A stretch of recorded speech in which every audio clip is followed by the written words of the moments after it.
oversight work. We have not spoken about pandemic for quite some time now. The president is expected to table before Parliament economic recovery plan. We will all interface with that, and we anticipate that to be dealing with a response to the legacy, or what we call the aftermath of the pandemic. Also, as a committee at level 1, we are expected to stay in touch with regard to the progress in dealing with the virus. It's therefore important to get such interface with the department. Of course, we also are busy with the panel that you put together as a committee to deal with CDA, something we'll hope to finish before the end of the year. One of the most important things, honorable members, which I think we need to do, we're going to look at is pandemic has actually not helped us to do oversights. For instance, when you go to issues like queuing moments, elderly, people sleeping a night before, around the pay points, and a number of challenges that people are facing around these queues, accessing their money, and the challenge of communicating the new forms of payments by the department, and the issues of GBV, all these issues, food parcels, dealing with issues of poverty, who has access to food and so on, challenges of the shortage of social workers. This is a sort of issues that as committee, we are supposed to at times go out and see things for ourselves.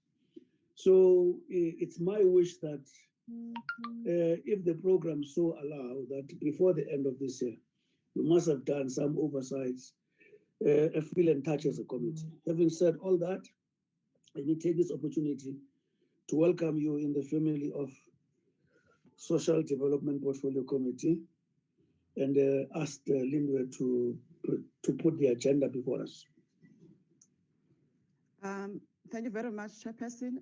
Before I put agenda, with your permission, can I also report tender an apology on behalf of the Minister who attended a special meeting today? Is it accepted, Chair? Maybe we'll table the agenda, we'll deal with that item. But before you go there, I must also take this opportunity to welcome the department and the Deputy Minister. And I feel bad that we've got such a good relationship with the department. And I can't imagine how did I forget to welcome their department. Deputy Minister, ADG, and all the senior management of the department. Proceed, Lini. Okay. Put the agenda so that we can adopt it, and then we can deal with the apology. Yes, agenda, Chair. Is it visible enough? For me, it is, but take it up a bit. Whoa. Okay, Chair. I'm sure everyone does see it now. Honorable members, that is the agenda. Apologies, adoption of the agenda, briefing by the Department of Social Development on pandemic, adoption of the committee report, that's internal business of the committee, and also something minutes. Thank you. And the program, the term program. Those are the issues. Pandemic, adoption of the committee reports, minutes, and the term program. Honorable members, I'm tabling the program, the agenda, sorry. I will move for the adoption, Chairperson. Honorable van der Merwe. Thank you. Honorable Vanna is seconding. Thank you, Honorable Vanna. Agenda.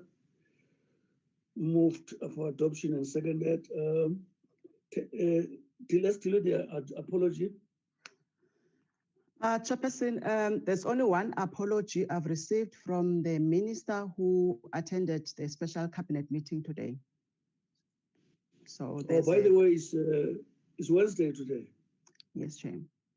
Okay. Thank you very much. Any other apology? That's the only apology I've received, Chairperson. I haven't received any other apology. Thank you, honorable members. The minister is attending a cabinet meeting.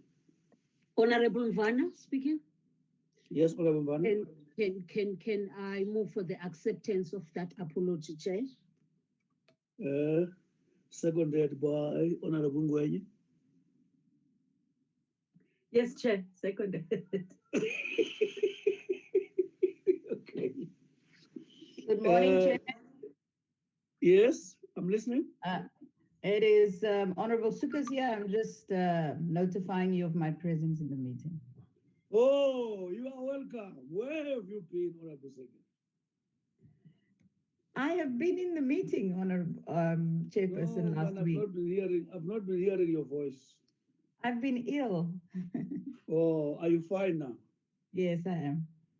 Let's thank God for that. Okay. Please join the family. Let's go ahead.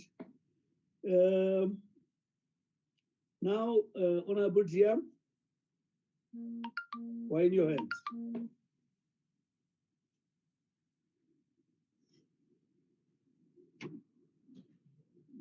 Thank you very much, Chairperson, and good morning, honorable members. Let me upfront apologize because I am in the Northern Cape. So I'm going to just indicate that we continue to do our best. Honorable Deputy Minister, why are you jumping? Why am I? You look like you are jumping. I'm in the car, Chairperson. I'm not jumping. Okay, proceed. Okay. All right, proceed. All right, proceed, Jim. Thank you.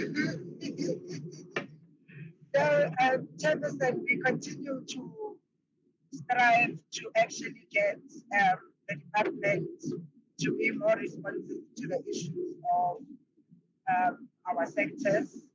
I think we've had Chair the Cabinet Lefuta, and once again we committed ourselves to making sure that we continue to be given the necessary resources to intervene and carry South Africans through the particular situation. We also have requested to be supported in terms of creating job opportunities within the different sectors that social development is about. We bring the quarterly reports Chair, reminding members of the pandemic and the challenges that we continue to experience in reaching out and getting things done. Without taking too much time, I hand over to the acting DG and his team. Thank you very much, Chairman. Thank you, Jim. Hey, DG.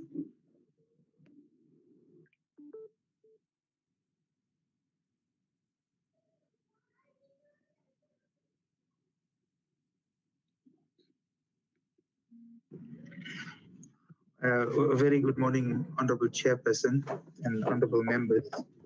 Thank you for the opportunity once again to present to this important committee around the work we are doing, specifically today on the measures put in place by the department, or the portfolio rather, to respond to COVID-19 pandemic. I think if we can thank you once again, DM, for those remarks as well. I will not spend a lot of time in dealing with introductory remarks, but I'll get straight into the presentation. So if you could go straight to slide number 2. and maybe slide number 3, actually. Slide number 2 basically speaks about the issues that we will speak to today. If we could go to slide number 3. I think what we want to highlight, Chairperson, is that the country is still very much on level 1 of the alert level 1 of the risk-adjusted strategy of the national state of disaster, which is still in effect. With the lockdown still in place and a very high possibility of the second wave, and I think members may have been hearing reports around the possibility of a second wave coming.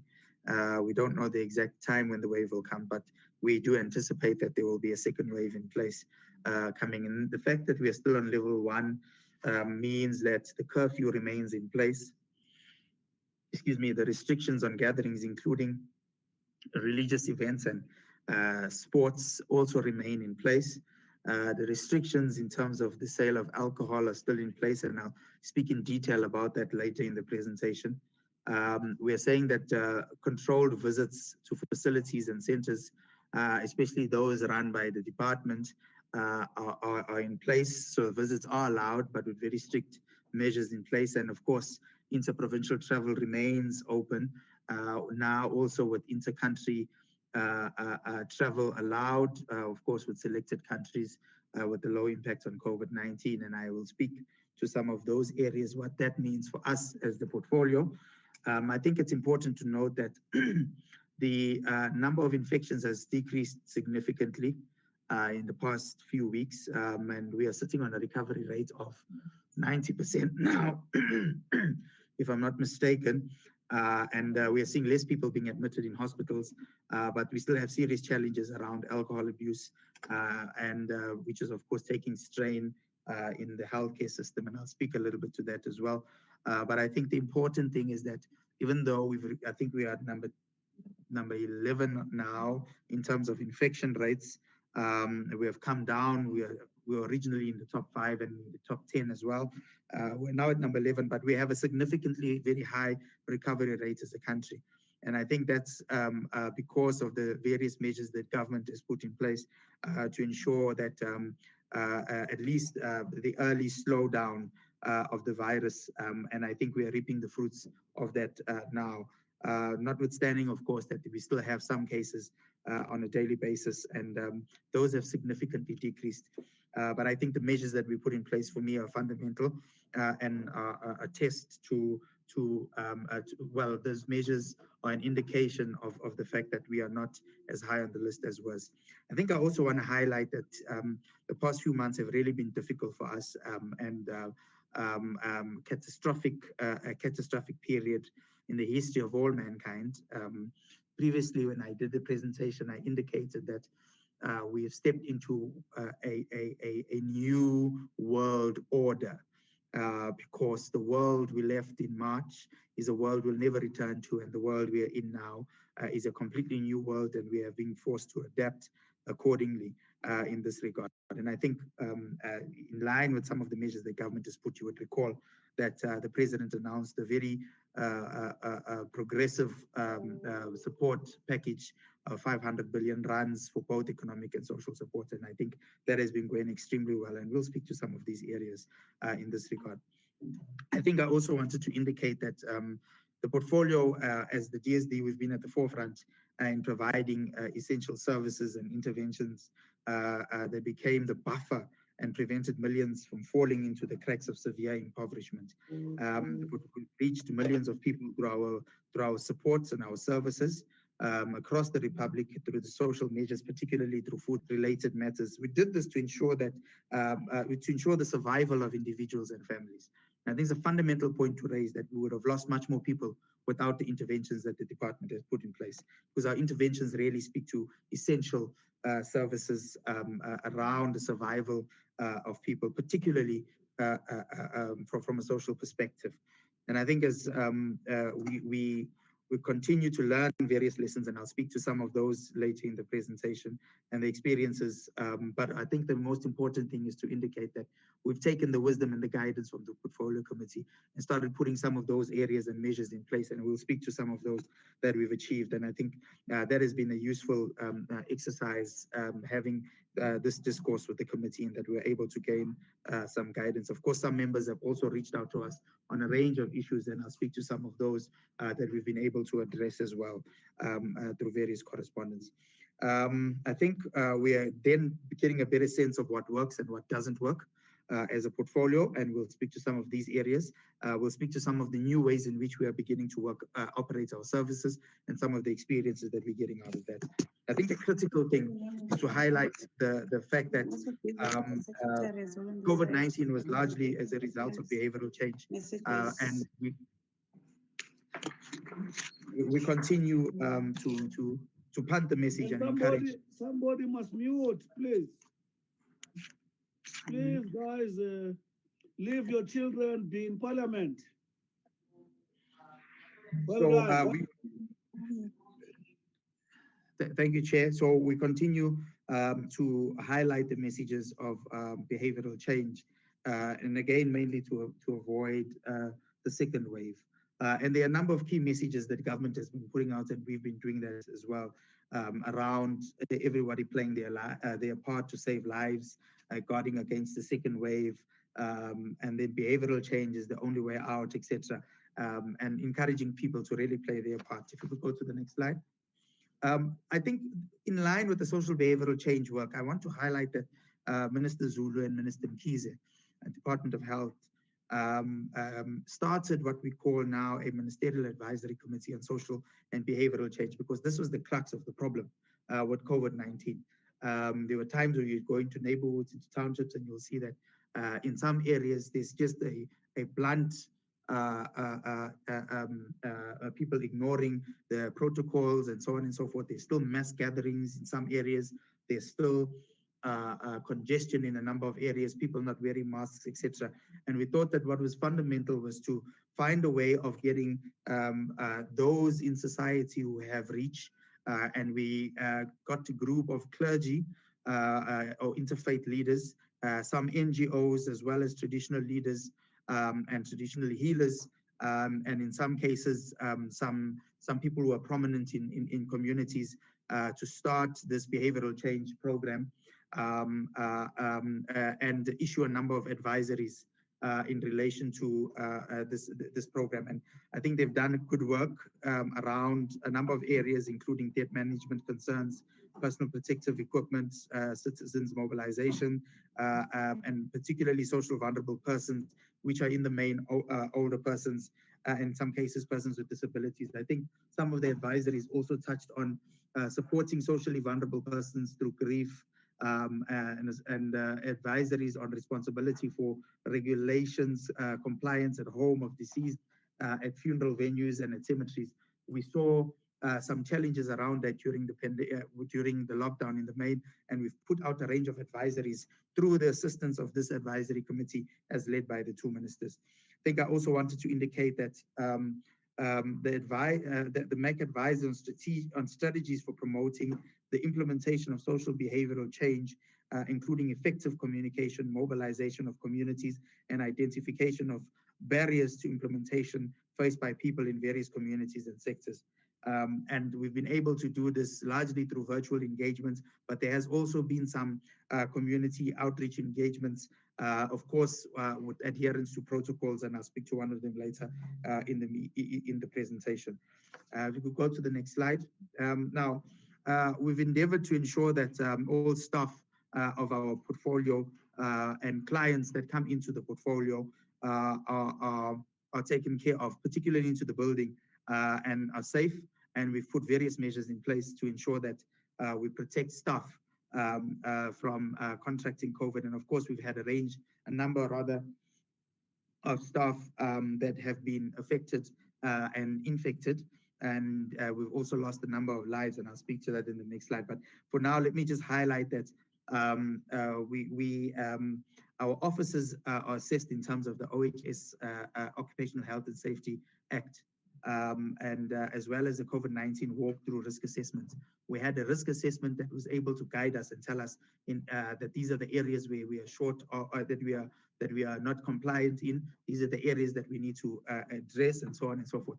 So one of the areas was the fact that the quality of masks we got were not good masks, and we had to change that and ensure that we have proper cloth masks so that staff, and we had to provide those masks for staff so that colleagues are not having excuses of not coming to the office, there being not measures in place. So we've ensured that we've put those measures in place. We have a workplace and wellness work stream that meets on a regular basis to ensure that we take stock of that in addition to the OHS committee. Really they support the occupational health and safety committees established across the sector. We've identified those areas of improvement as I've indicated, and I think we've done exceptionally well to avoid it. You'll see that through the numbers as I go on. I think we've also established a set of protocols in line with the Department of Health, Labour and DPSA regulations that ensure the safety of staff and clients coming into the offices, and these are applied accordingly. I won't go through the details of that, but I can tell you that these are measures that are put in, stringent measures put in place to ensure the safety of clients and staff. Then we have continued with awareness and education programs to our staff as well in the main, in respect of measures to manage and adhere to workplace protocols that we've put in place. And staff with comorbidities are guided by these protocols, and all staff have been back to work under level 1, and those with comorbidities, of course, continue to work from home. If you could go to the next slide. I think here we just wanted to highlight to you the numbers of cases that we've had insofar as staff are concerned, because it's the staff actually that render the services, and we need to understand that whilst we are protecting the millions of people out there in terms of providing services, our staff are also at risk, and we need to ensure that we put measures in place to address that. And some, unfortunately, and you'll see the number 33 have died, and most of them have died, or some of them rather, in the line of duty. And again, we want to just ensure that we highlight that their souls may rest in peace. We've lost a number of critical staff, both at national and within the provinces. And there's been a gap that has been created, which is not easy to fill. And of course, most colleagues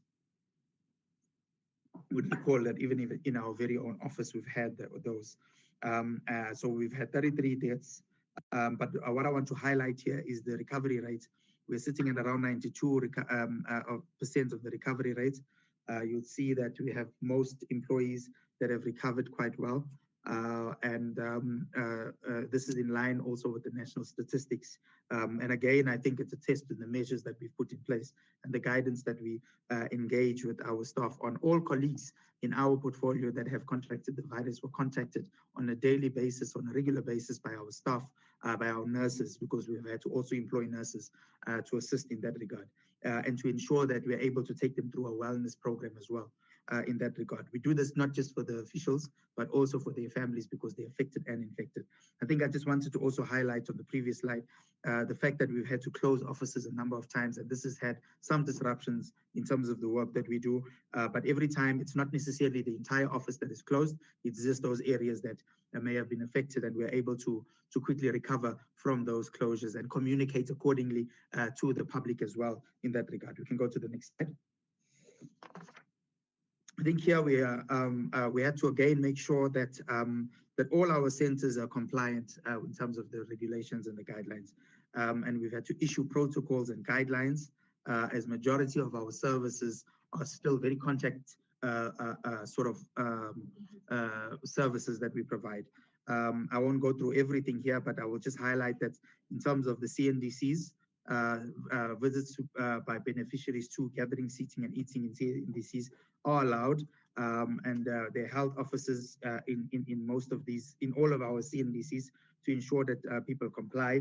And we do symptom screening, social distancing, and we provide personal protective equipment as well.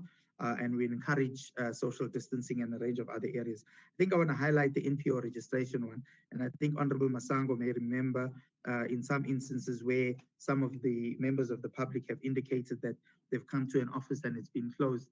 in those cases, some of the offices were closed because of the decontamination that we had to do in the offices. But we were able to assist, and I think Honorable Masango would be able to pay testament to that. We're able to assist those members. We were able to contact them immediately, those members of society, and we're able to assist them in the registration of NPOs. And our team played a critical role in that regard. But even though we still have the NPO desk open for registration purposes, we also do have an online service that we provide for NPO registration. But we've noted that, excuse me, the bulk of the people who still come, some of them come to collect their certificates physically, of course, but some still prefer to come to the office rather than using an online registration process. But we maintain the protocols in this regard and ensure that they are followed to the T. We also, I won't speak to the other services, but I'll just largely indicate that our old age homes are allowed with strict visitations with COVID measures in place. And of course, those children that were in our centers are now appearing in court in person, but of course, in adherence to regulations and protocols. Our treatment centers, our shelters and ECDs continue to be open with various measures put in place. I think with the fact that international travel is now allowed, it's also given an opportunity for us to proceed with international adoptions at level 1. And so we've opened that up and we are working through that process accordingly. Next slide. The reopening of social services centers, just to continue on this, I think I just wanted to indicate that some of our awareness campaigns have continued. Although some would normally be held in venues where there are crowds of people and so on, but some of them we've had to indicate that most of them cannot stop because of that.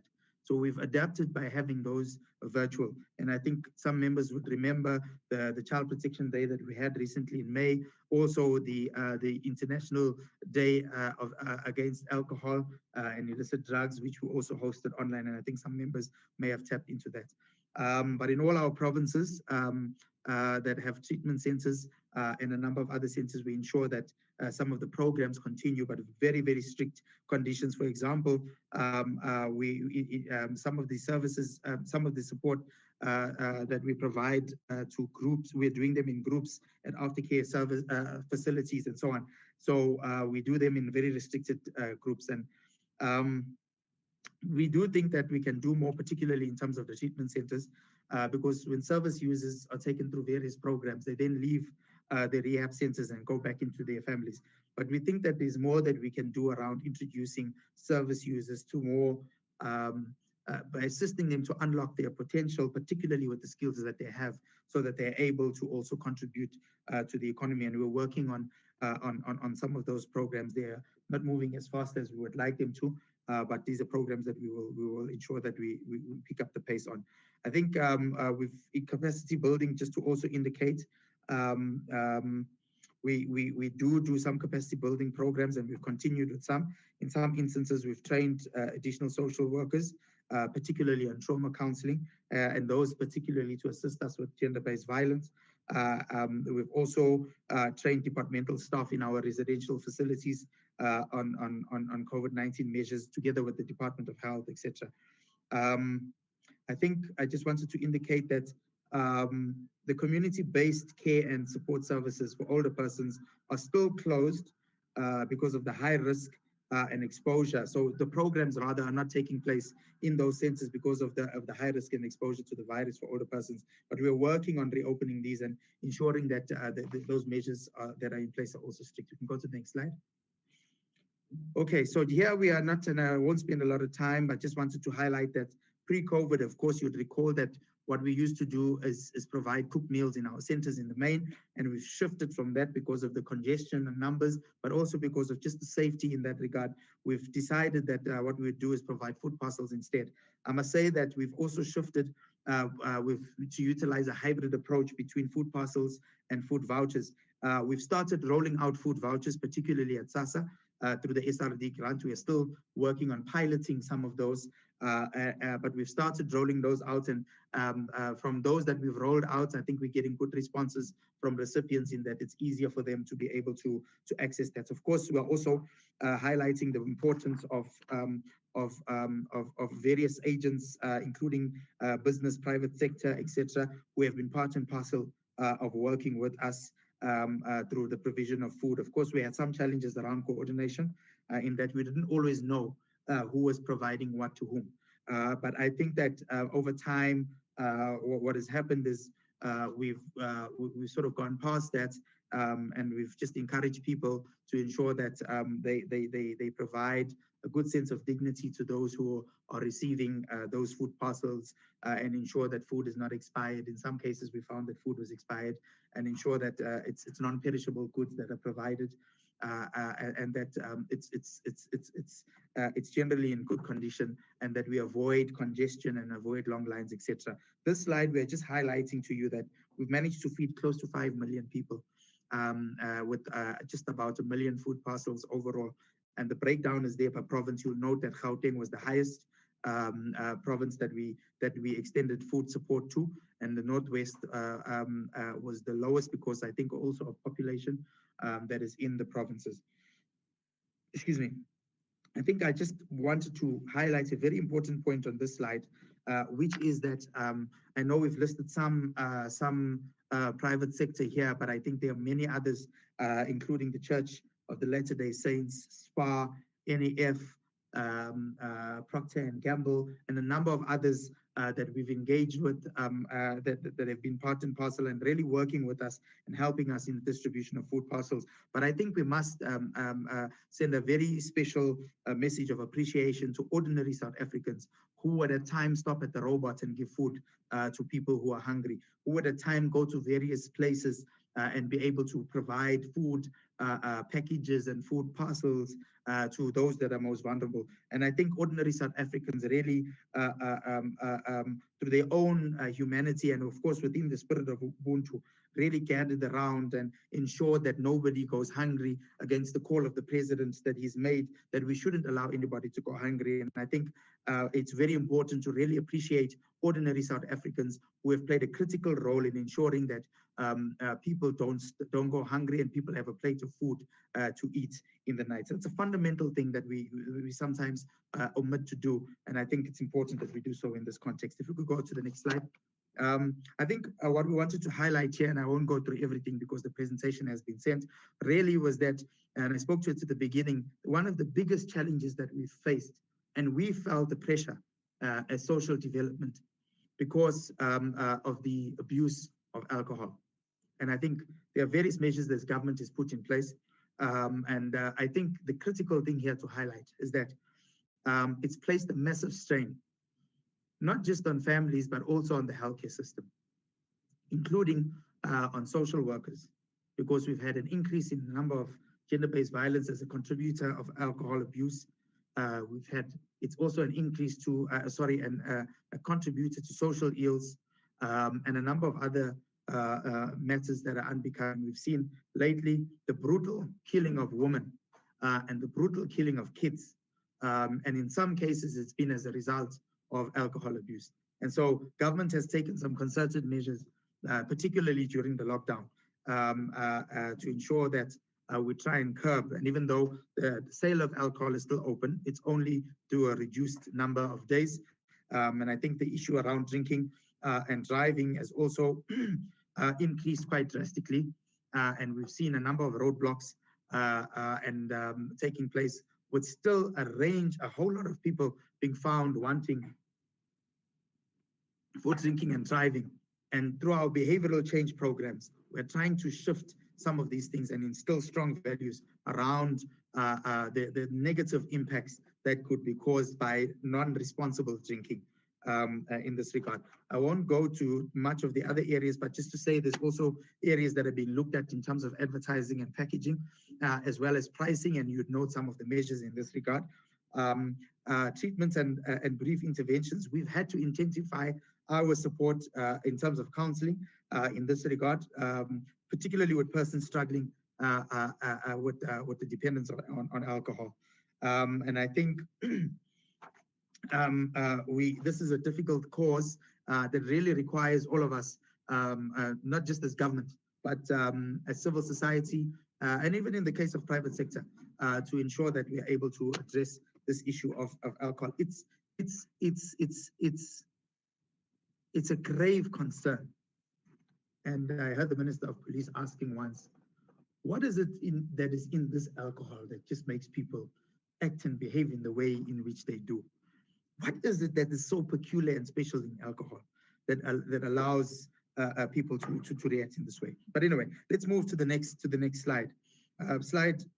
Here we are saying that the president, you'd recall, honorable members, highlighted the importance, or rather indicated that the first pandemic is COVID-19, but we have another pandemic in the country.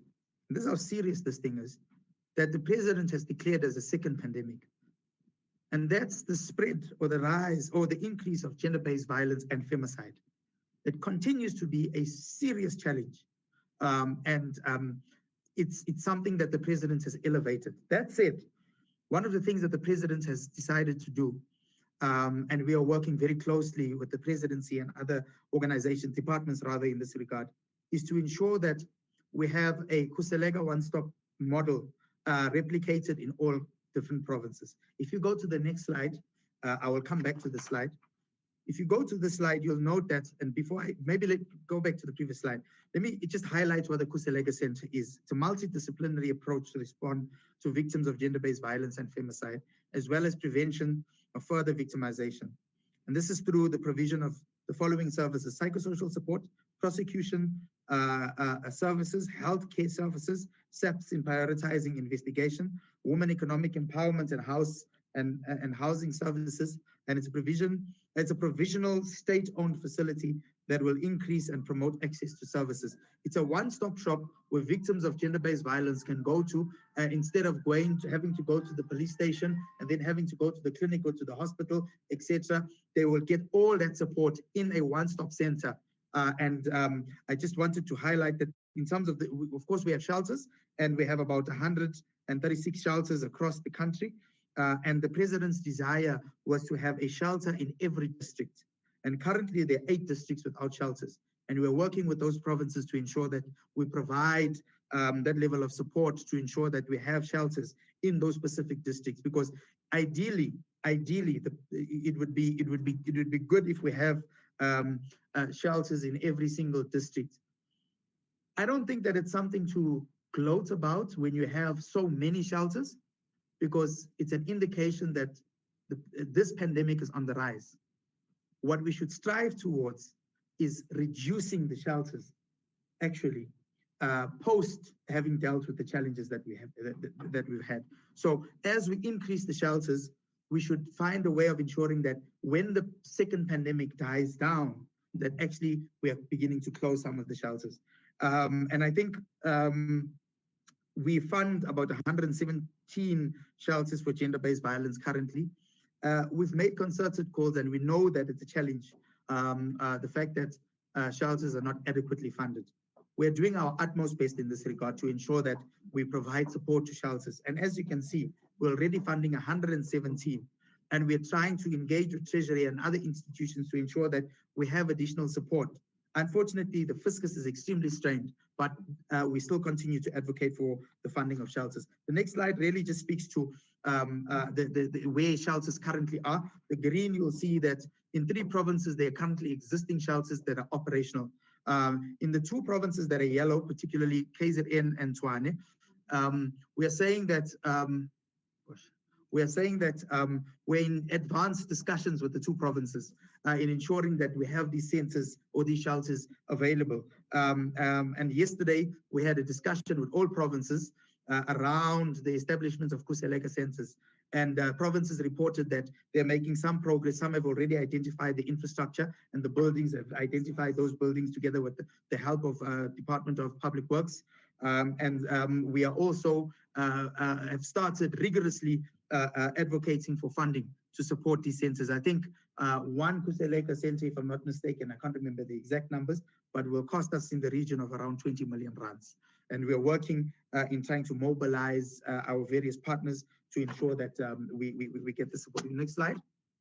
I wanted to indicate that in terms of the issue around gender-based violence, you would recall that we had around 95 million rands that we received from the proceeds of crime. We've then distributed some of that money. We've already paid the first tranche to about 312 CSOs that have been through the process, sort of a rigorous process to identify those CSOs. And what we've done here, in order to spread the money and ensure that we have more CSOs supported, we've decided that we give both emerging CSOs as well as those CSOs that have been in operation for a long time. The reason why we want to support emerging CSOs is because in most cases, when CSOs apply for funding from other institutions, international organizations in the main, they often want to know what level of finances they've managed before. And it's a challenge for emerging CSOs, particularly Black-run CSOs, to access support from other organizations and international organizations in the main. So this is a step in the right direction in that we're empowering them to be able to handle this kind of funding and to be able to deal with the challenges that we have. So I won't go through the specifics here, but just to say that we've paid the first tranche and we're in the process of paying the second tranche to the CSOs. And that's around, I think it's around 95 million rands altogether. We've also benchmarked a percentage of this money to be able to train, especially emerging CSOs, to train them in a range of issues so that they're able to be compliant with the various processes that go with the program. Let me now allow the CEO of the NDA to speak on this slide. Next slide. To then speak on some of the interventions that have been done in the NDA. CEO of the NDA.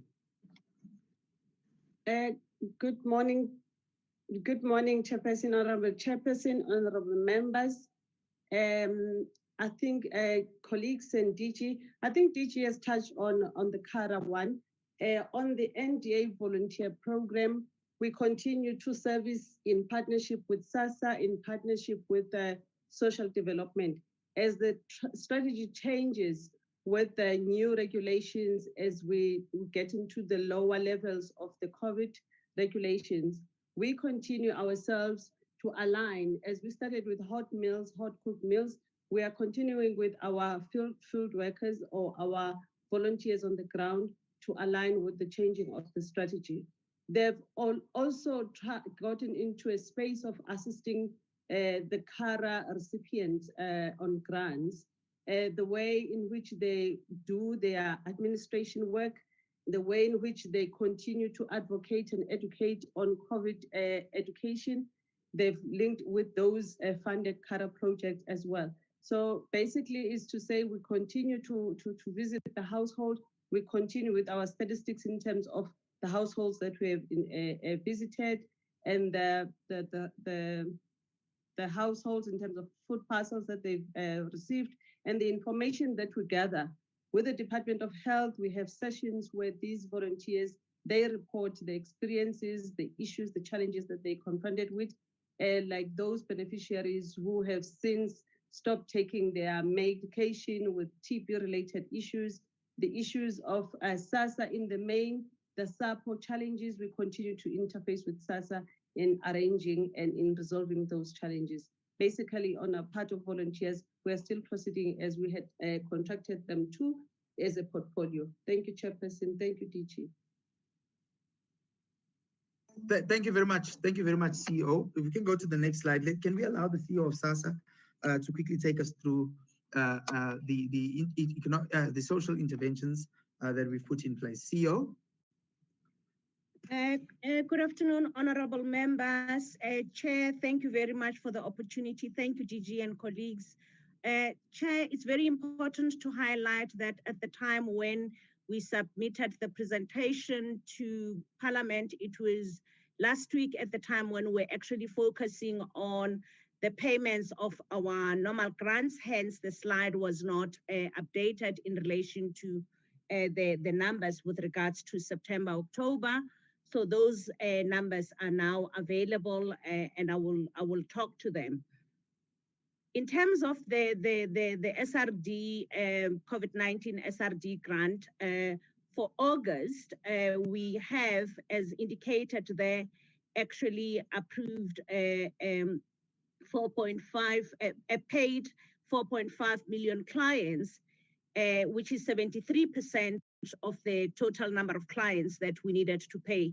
The challenge we had was the continued challenge, which is the availability of the banking accounts. What we were trying to avoid in this particular instance was to continue to pay people through post office because of the challenge that we have with the issue of queues. We hoped that by now we would actually have the voucher that we've been looking at in terms of an electronic voucher. And we had also hoped that many of the clients could also be paid using the cash send, but we're finding that many of the cell phones that actually are sent through are cell phones that are not recard, which makes it challenging for us to pay through those numbers. We've then opted that if of the 1.2 million people, we will again have to pay them through the post office so that we don't continue to delay the payment. For the month of September and October, we've decided that we're going to pay for both months in terms of the number of people that need to be paid. In the previous presentation, submission that we made, we had not highlighted as to what the numbers were in terms of the number of people that have been approved. The numbers have ticked up a bit to 6 million, and those are the people that we're going to focus on paying on this month for both September and October. So those are just in relation to the processed persons and the number of people that needed to be paid. The overall numbers of people that we've actually paid cumulatively is 18.5 million transactions that had to be paid at the cost of 6.4 billion. So that's what we've already paid out in terms of all the amounts that we've paid over the past months. And we're going to clear out for both August, September, and October. August, the 1.2 million that I referred to, and for September, which is all the numbers that we've actually already validated. I spoke to the 1.2 million in terms of how we're going to ensure that payment happens. Already, Postbank has already opened 650,000 accounts. And as they open the account, we then pay into those different accounts to make sure that those people get cleared and they get paid. And then the challenge becomes ensuring that they can actually get to the post office. And with the challenge of the queues, the concern that we have again is the fact that now that the pandemic is ticking up again, the issue of the queues becomes a challenge, but it doesn't give us much choice if we don't have anywhere else to pay the people. We therefore end up having to use the post office. Can we go to the next slide, Tabane? So these are the numbers that I spoke to earlier on in terms of what has been achieved for both May, June, July, up to September and October. With October, for now, our understanding that October, as per the original announcements, is the last month, and not unless anything changes. For us, we're hoping to clear off to make sure that everybody that's still owed get paid over the next. This month, we're going to pay for both September and October. We'll clear August and make sure that we clear out some of those people that have remained from the other months in terms of us not being able to reach them, because our intention is to make sure that come November, we've cleared everybody, we can then start to do all the different reconciliations, unless a different decision is actually being made. So we will hear from both DSD and National Treasury as to where are we going in relation of this particular grant. But in terms of our understanding for now, October becomes the last month, but we still have to pay whatever else still remains. But also we need to make sure that all those people that had actually made the appeals also are cleared and paid. we had to make sure that the directions are changed so that we can find a way of paying them, and we will have to go through the banks again with regards to the 60,000 that have been paid. And now we have a clear sense of who those people are and which provinces they actually come from. The one thing that is interesting is that based on the report from the AG of the number of people that were paid that shouldn't have been paid, we found that those numbers tick up to about 42,000, which is the numbers that we've actually handed over to our fraud environment so that we can make sure that we can investigate. Over time, we will also go and collect from those people, but we need to make sure that those high-level people that are directors of companies and actually have contracts with government, that we can hand them over to the law. What's been interesting is that we've had people that have come back to us and said, I am back in my job. I don't need the 350 anymore. It's small numbers, but the fact that we do have people that have come through, it's 43 people only, but they've come back to us to say, can you please cancel the grant because I don't need it anymore. And those are the 43 that we have. And we had all those numbers, particularly in August. Can we go to the next slide, Tabana? It's very important that we had to find a way of how we're going to deal with the declined applications. That's why we could not, all we could do was accept them and document and ensure that we understand who those 60,000 people are initially. But we now have had the directions being looked at, which therefore means that we have a way of reviewing them. After having had the AG looking at all the different areas, it's become much easier for us to begin to engage all the other different stakeholders, one of whom was UIF. We were able to get updated data so that we will run the people again against that data set, but we'll also check in terms of the means test to make sure that we are able to pay all those 60,000 people, assuming that all will actually go through the process and all will pass, which we believe most of them will, because people would not take the trouble to actually lodge a request for reconsideration if they don't think they qualify.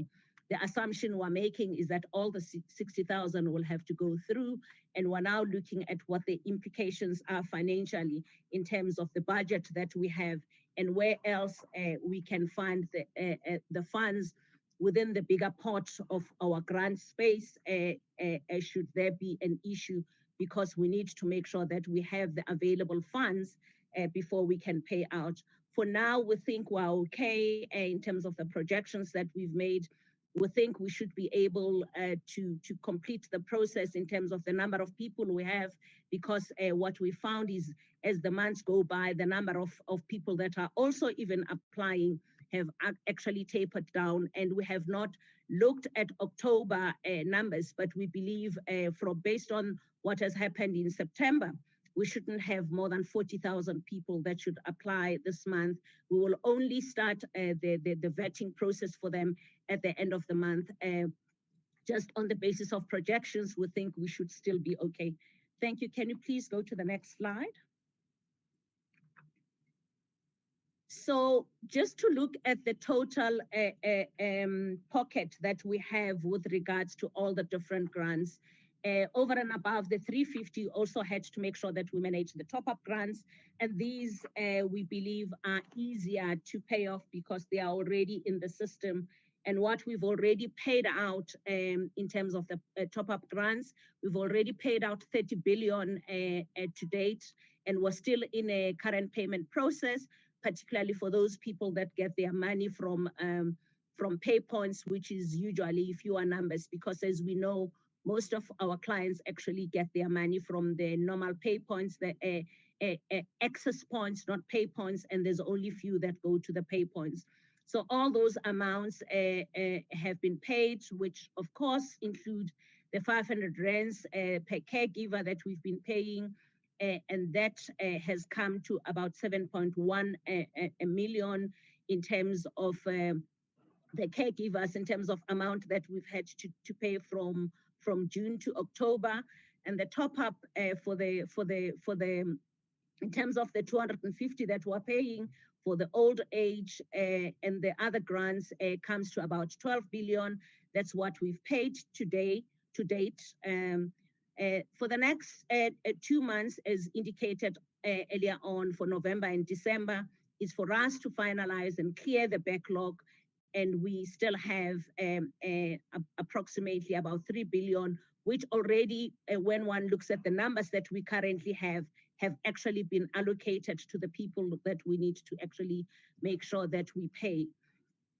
So as indicated earlier, from our understanding in terms of where we are now, October is the last month, and we're going to be switching off all application channels, particularly with regards to the other normal grants. With COVID-19, we then need to make sure that we clear up whoever else hasn't been paid and do reconciliation with all the areas where all the channels we've been using with regards to the banks, make sure that the funds come through, and also with regards to the post office to make sure that all the people that we've paid, if they haven't actually collected the money, what is it that we need to do? So on the top-up grants, because it's a system which is our standard system, we've had to, and again, because it's a mainframe system, we need to program the system in advance. And in terms of where we are making the assumption that we're not going to continue with this grant,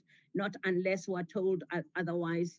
And we want to advise the House and the portfolio committee members that in terms of where we are, we're going to close off unless we're told differently in terms of what it is that we need to do. Thank you very much. Can you go to the next slide? As we've been engaging with the portfolio committee, we've noted with big concern, and we know that the portfolio committee members have been raising the issue of the impact on the disability grant, starting from the time when we actually closed the offices. The restrictions have had a negative impact on particularly on the new clients with disabilities that had to come in because we had limited access to the offices. What was good was that the minister actually pronounced in terms of us making sure that we can reinstate and continuous payment for temporary disability, for us to make sure that those people that were actually in the system and their grants had lapsed in February up till October, they can continue to be paid up till December. And the care dependency grants also that lapsed in February and May have also up till the end of December in terms of us ensuring that we can pay those people. Similarly, the CDGs that also lapsed in terms of children that are turning 18, because normally what happens is when children turn 18, they then would apply for a different support. We've made sure that we've extended that, and we're working with DSD to ensure that we can look at other solutions, because it therefore means that all those children that were getting that support will have to come in. And with the backlog that we have, we know that it would be a bit of a challenge. So working with DSD, and we'll keep the members informed in terms of how this is going to be resolved. But we believe we need to ensure that the children can, without having to go through health facilities, because we know in many instances that these are children with big disabilities, that we can give them a time for them to continue to get the grant without having to come through. So on the disability grant, what we are finding is that the challenge that we have, much as the resumption in the different regions, they've started servicing this, because we already have a backlog in terms of the people that had not been serviced before. The numbers are huge, but we we've agreed across the board that all staff need to come back, even though we continue to have challenges in offices that are small. But the escalation of the COVID-19 infections and deaths within our environment has actually continued to have impact on constraints on us in terms of the local offices, particularly in areas where the offices are very small, to make sure that we continue to provide a service while engaging consistently with labor to make sure that we do what it is that we need to do to make sure that people can access what they have a constitutional right to. The assessment sites in terms of healthcare centers have not been available, but what we've done is we've constantly engaged with the Department of Health to make sure that we continue to get support, not only, particularly in those areas where we find that people actually have to go to health facilities. We've been engaging not only at provincial level, but also at national level with the DG to make sure that we can collectively look at different ways of how we can actually provide support in terms of people with disabilities. I indicated that we continue to have issues with labor in terms of concern for them, as we've seen on TV, particularly with regards to Nihau, that they've been putting a lot of pressure in terms of the fact that we need to make sure that all the support that is required is actually dealt with. So we are beginning to manage those, and we're happy that now with the Metro, particularly in Western Cape, that we are able to resume the support that has made a huge difference. But we continue to manage this and address, engage all the different stakeholders, especially the NGOs that work with persons with disabilities. DG, I think you will take on from in terms of how to manage the future. Thank you very much. Thank you very much, CEO. Chairperson, we are about to conclude, but we thought that we should highlight very important lessons and recommendations for the future. That some of these are really just the high level ones, and we have a number of others that we could speak to. But let me just speak to about four very quickly. The first one is around, of course, the fact that COVID has exposed seriously high levels of structural inequality and poverty in the country. And our view is that much more needs to be done in terms of providing social relief and social support. We've done a fantastic job as the portfolio. And it's important that I highlight that even in the midst of some difficulties, we're able to get food to citizens. We're able to save lives. We're able to have a positive impact on the lives and improving the quality of lives of millions of South Africans. But we do think that much more can be done, particularly in the way in which we rolled out that work out. I also wanted to highlight that one of the key things that the AG raised, sorry, before I go there, there's an element I committed to highlight from the CEO's inputs, just on the issue of the continuation of the COVID-19 grant. I think what we want to say is that we were given a very specific allocation, which actually runs out in October. That is what was committed, that is what was communicated, and this is what we are delivering on, is against the specific allocation which runs out in October. I think I just wanted to highlight that point before I jump back to this element.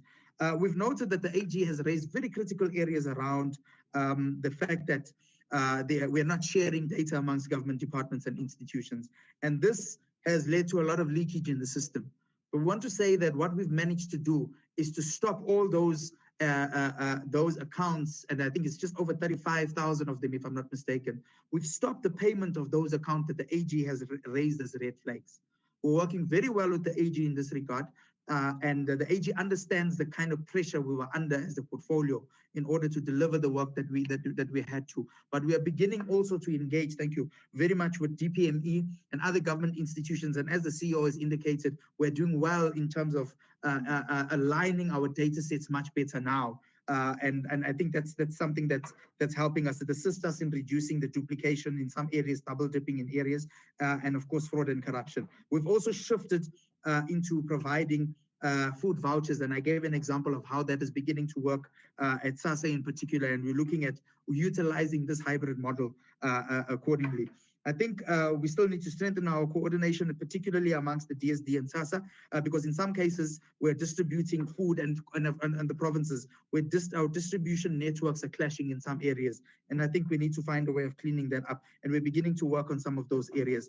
Maybe quickly, the next issue, the servicing of social grants. We have been doing social grants manually, and we've had some challenges around that. But I think one of the things that assisted us is that we've launched, actually, it was a trial run that we did an online application process for some of the grants. We trialed it last month. We had some challenges with it, and we deliberately just wanted to see the influx.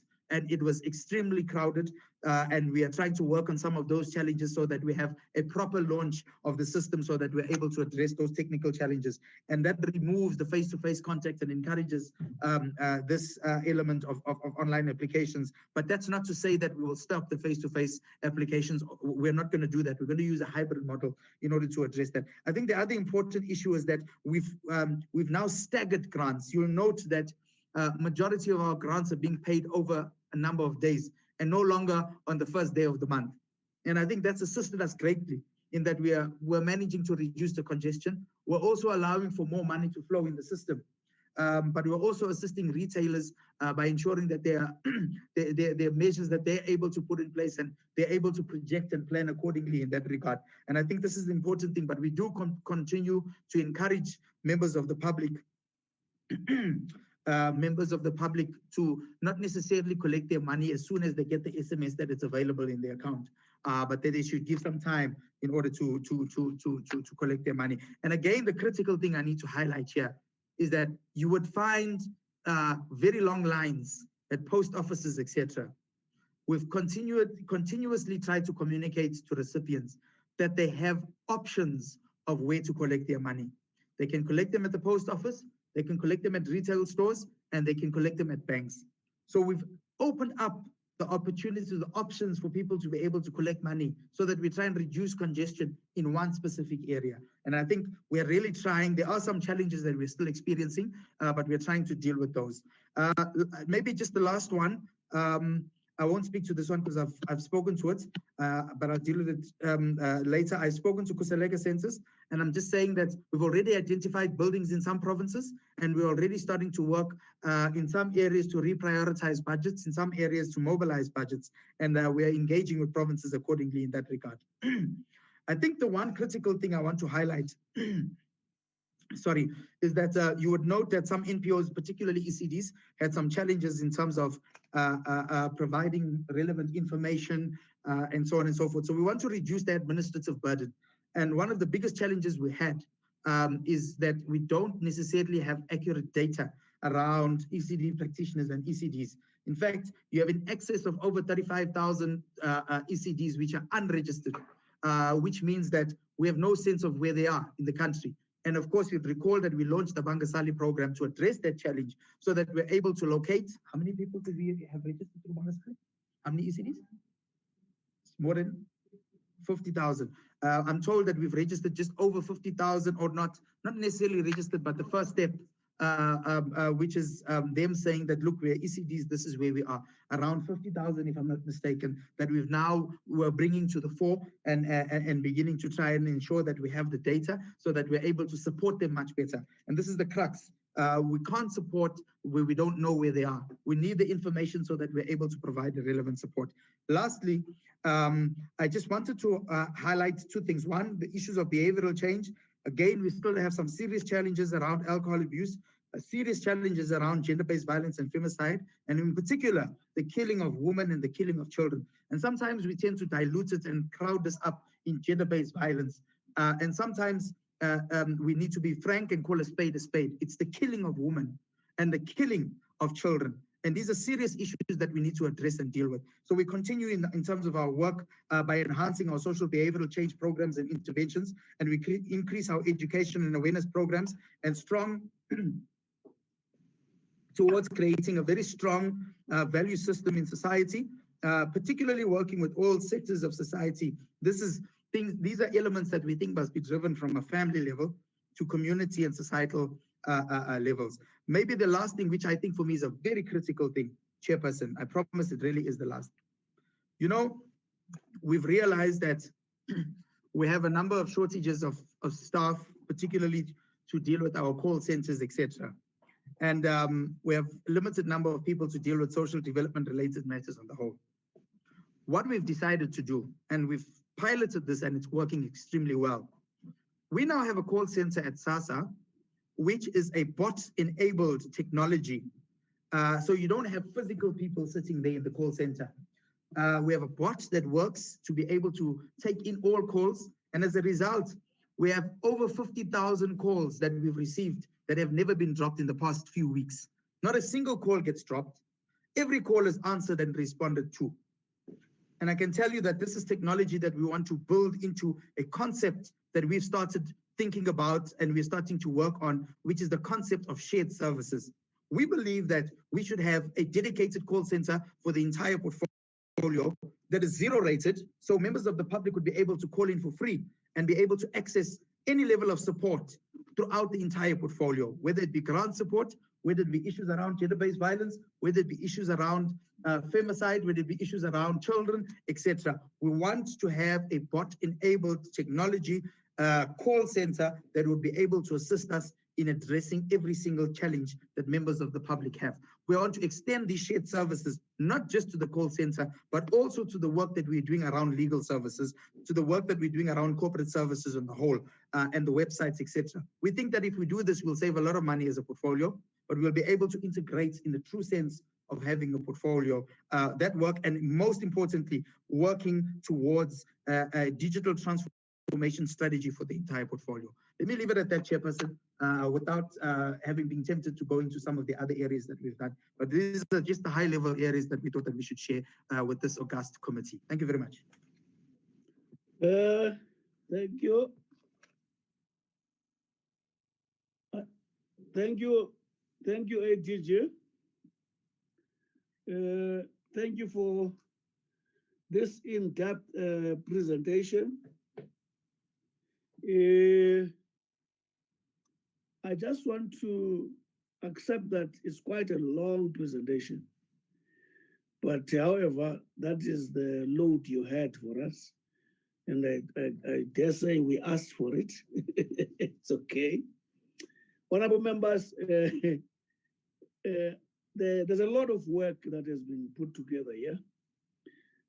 My attitude is that maybe we may not discuss it fully today, but we can say whatever we want to say today. There may be a need to further engage the document, but for now, we've got the entire information before us, and the document was with us by Monday. Honorable members, I have members who are ready to engage. Honorable Masango, Honorable Aris, Honorable Dikgang, Honorable Delisile, Honorable Manganye, Honorable Abrams, Honorable Van der Merwe, Honorable Mvana, Honorable Anastasia closes the list. Honorable Masango? My apologies, Chair. I don't need your apologies. Put your name in the chat. It is disabled on my side, Chair. I've notified the Secretary. All right, we'll take note of that, Honorable Secretary. Honorable Masango? Thank you, Chair.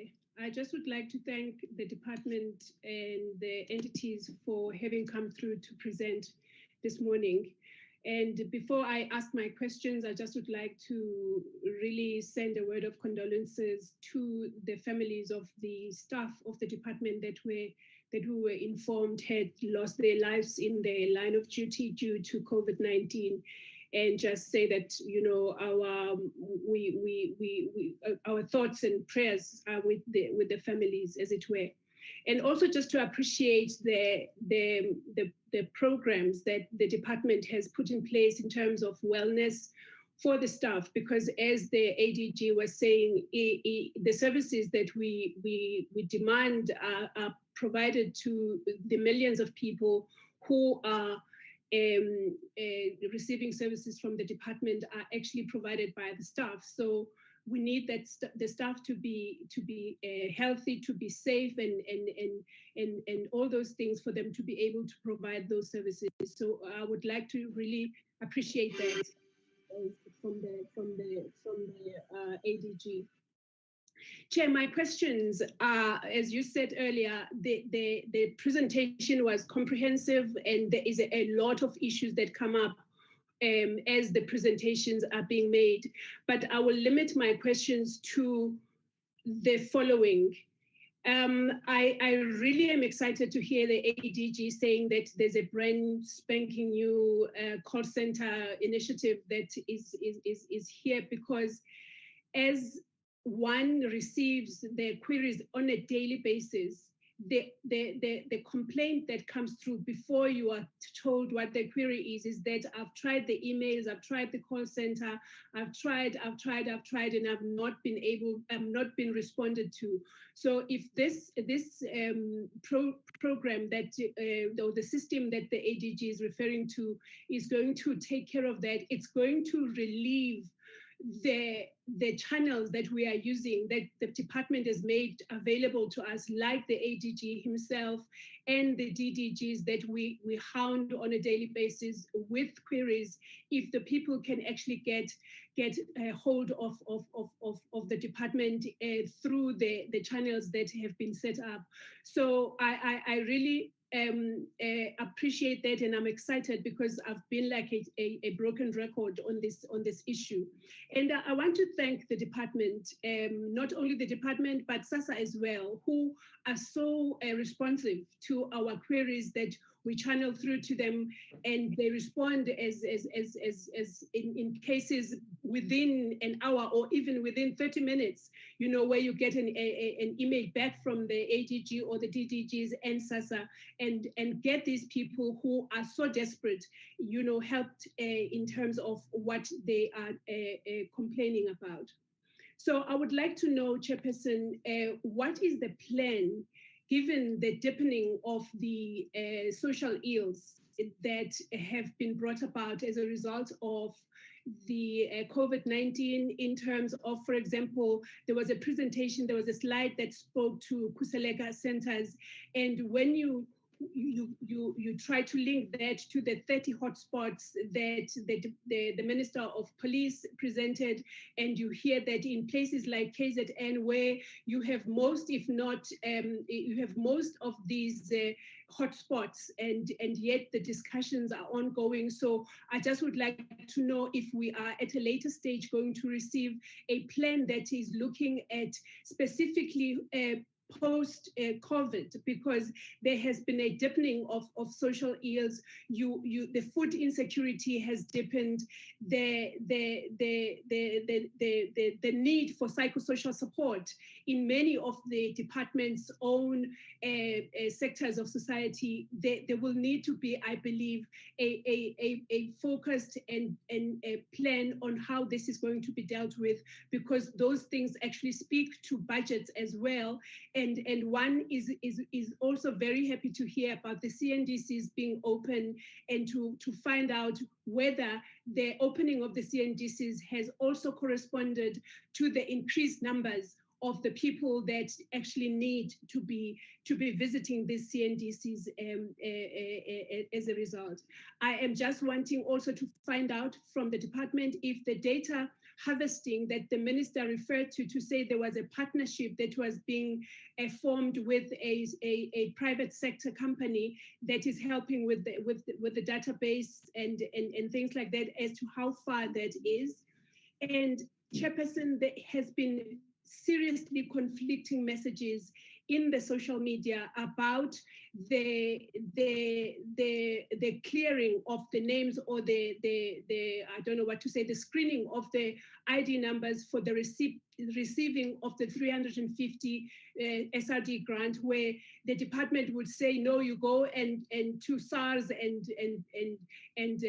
submit your returns, and then, but also you must appeal. So there's just been so many and some people don't even know what I'm talking about when I say there RP5 has been the reason why they cannot be approved. So I just would like some clarity on that. And then also, I would like to know, while I'm speaking about the SRD grant, can the people receive the 350 SRD grant from retailers at all? And then the food situation, Chair, is my last question. The people that are awaiting the grants, who have applied for grants and they are destitute, they are hungry, they have no food. Is SASSA doing anything to sort of, in the meantime, like they used to do, in the meantime, have those people receive vouchers now that there are vouchers being piloted, vouchers or food parcels and things like that? Because one has many people that one has had to go and give these people food because they're just saying, I'm waiting. I don't know if when that money comes, I will still be allowed because I'm literally hungry with my disabled wife, disabled child, whatever. So I would like to know if there's any situation where this is being taken care of. Otherwise, thank you so much, Chair, and thank you to the department. I am deliberately allowing members to speak because of the length of the report, but I would request members not to abuse that. Honorable Harris, you will speak after Honorable Mtaung. There's a special request that has been made before me, if you don't mind. No problem, Chair. Honorable Mtaung.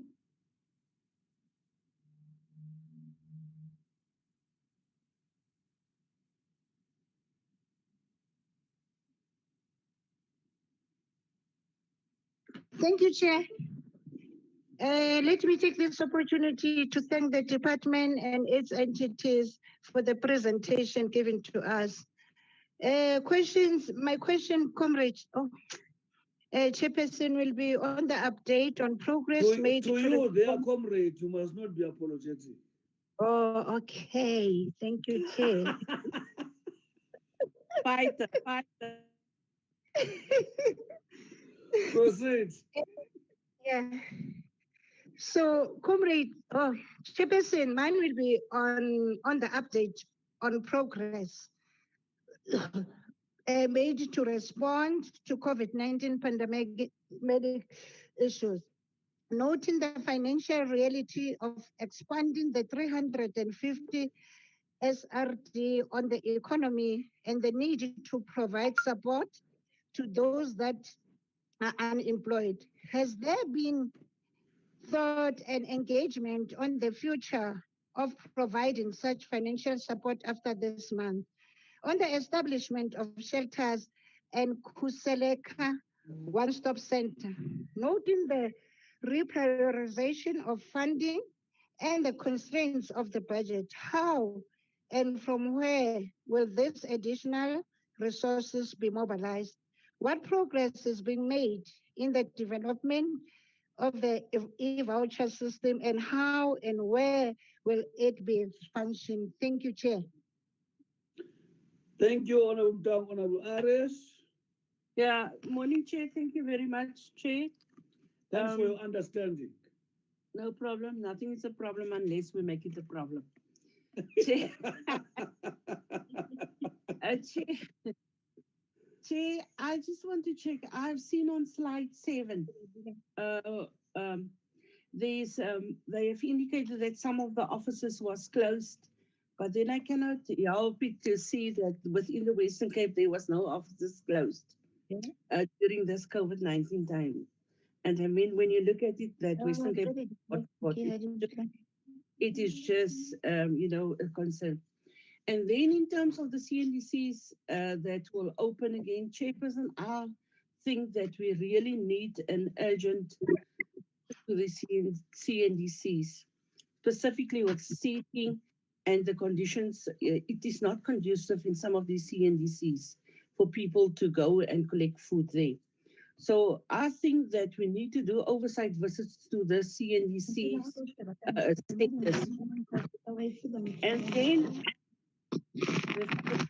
then, Chair, in terms of the GBV assistance, because Chair, last night I was in Ganesa in Northwest.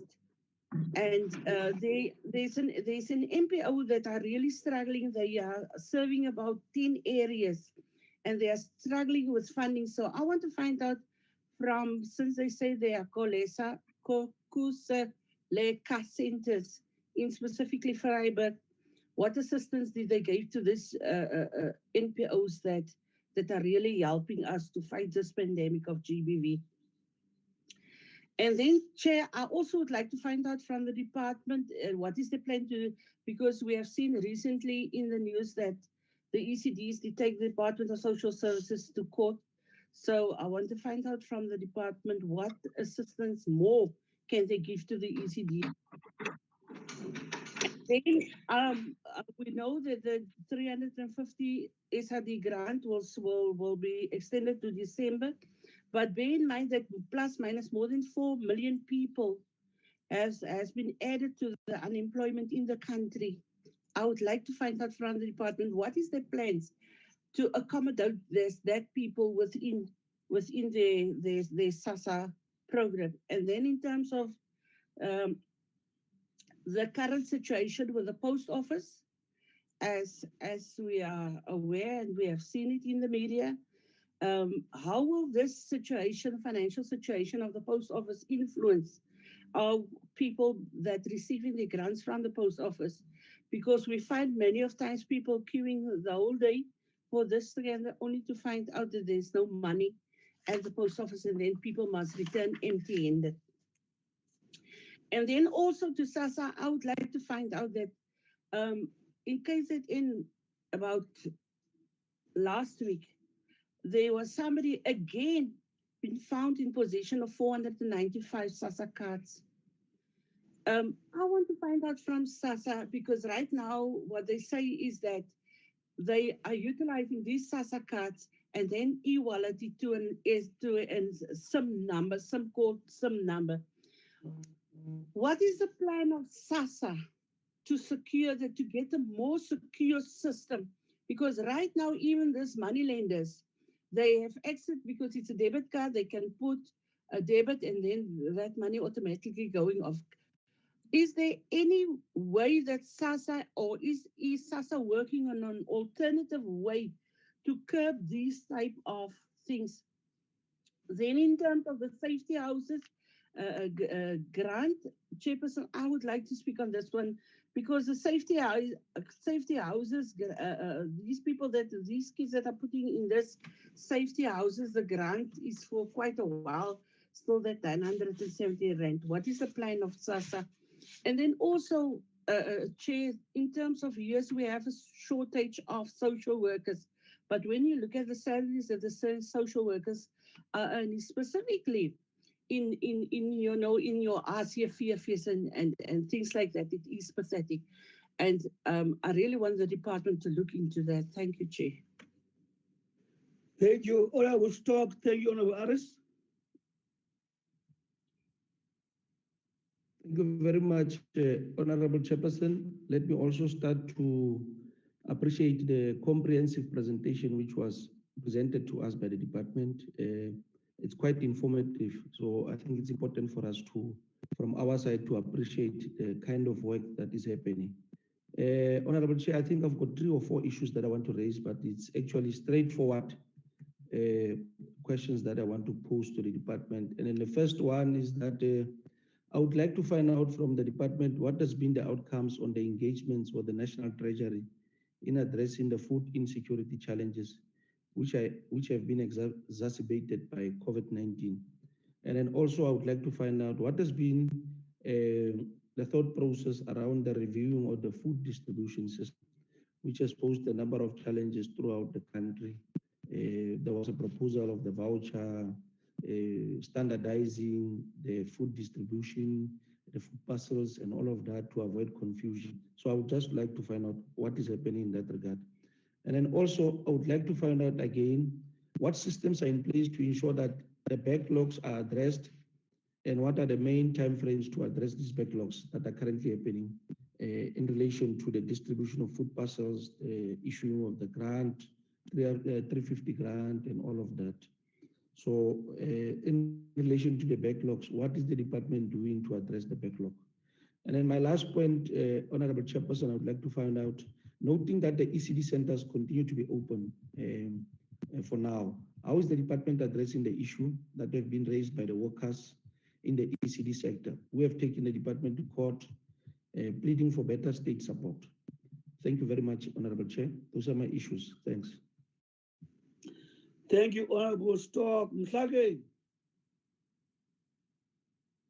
Eweche ndikhona. Honorable Mhlakeng is here. Enkosi kakhulu, Chair, for the chance, and greetings to everyone, and thank you to the department for a very detailed report. Chair, firstly, I would like to also echo the sentiments of Honorable Masango in sending condolences to the 33 families who have lost their loved ones on the line of duty. May uThixo abe nabo, help them heal in this process. Chairperson, unfortunately, Minister akakho, bendizawuvuyela ukuthi we find out the progress on the basic income grant discussions. Uba sezihamba phi, how far are they, and what are the developments? So if ADG is able to answer that, for me, I will appreciate it. Chairperson, slide 11, the interventions, the alcohol abuse. I'd like to thank the department for looking into that, because alcohol is the most driving factor in terms of all these social ills, including, most importantly, gender-based violence. So we welcome the interventions, and hoping that they will be followed up and make sure that they're all implemented, because we are in the process of losing moral fiber and our values in our communities due to alcohol abuse. So we welcome the interventions and we support them, all of them, Chairperson. They truly make sense, and I believe that they will bring change in our communities. My other concern, Chair, it's the issue of the fraud cases around SASSA, where money has been stolen, as Honorable Letitia Harris has alluded to. I wanted to find out, Chair, if it is possible. If I'm not mistaken, beginning of last year, I think, Minister appointed a fraud unit manager, I think. Is it possible that in one of the meetings, if he can be available, and just take us through what is happening with these fraud cases and money stolen, the SASSA and all those things, and if there's anything that can be done to remedy the situation, because a whole lot of money is lost within the department because of these monies that are stolen, especially within SASSA. The Ministerial Advisory Committee on Social Behavior Changes. It is a good initiative. It is welcomed.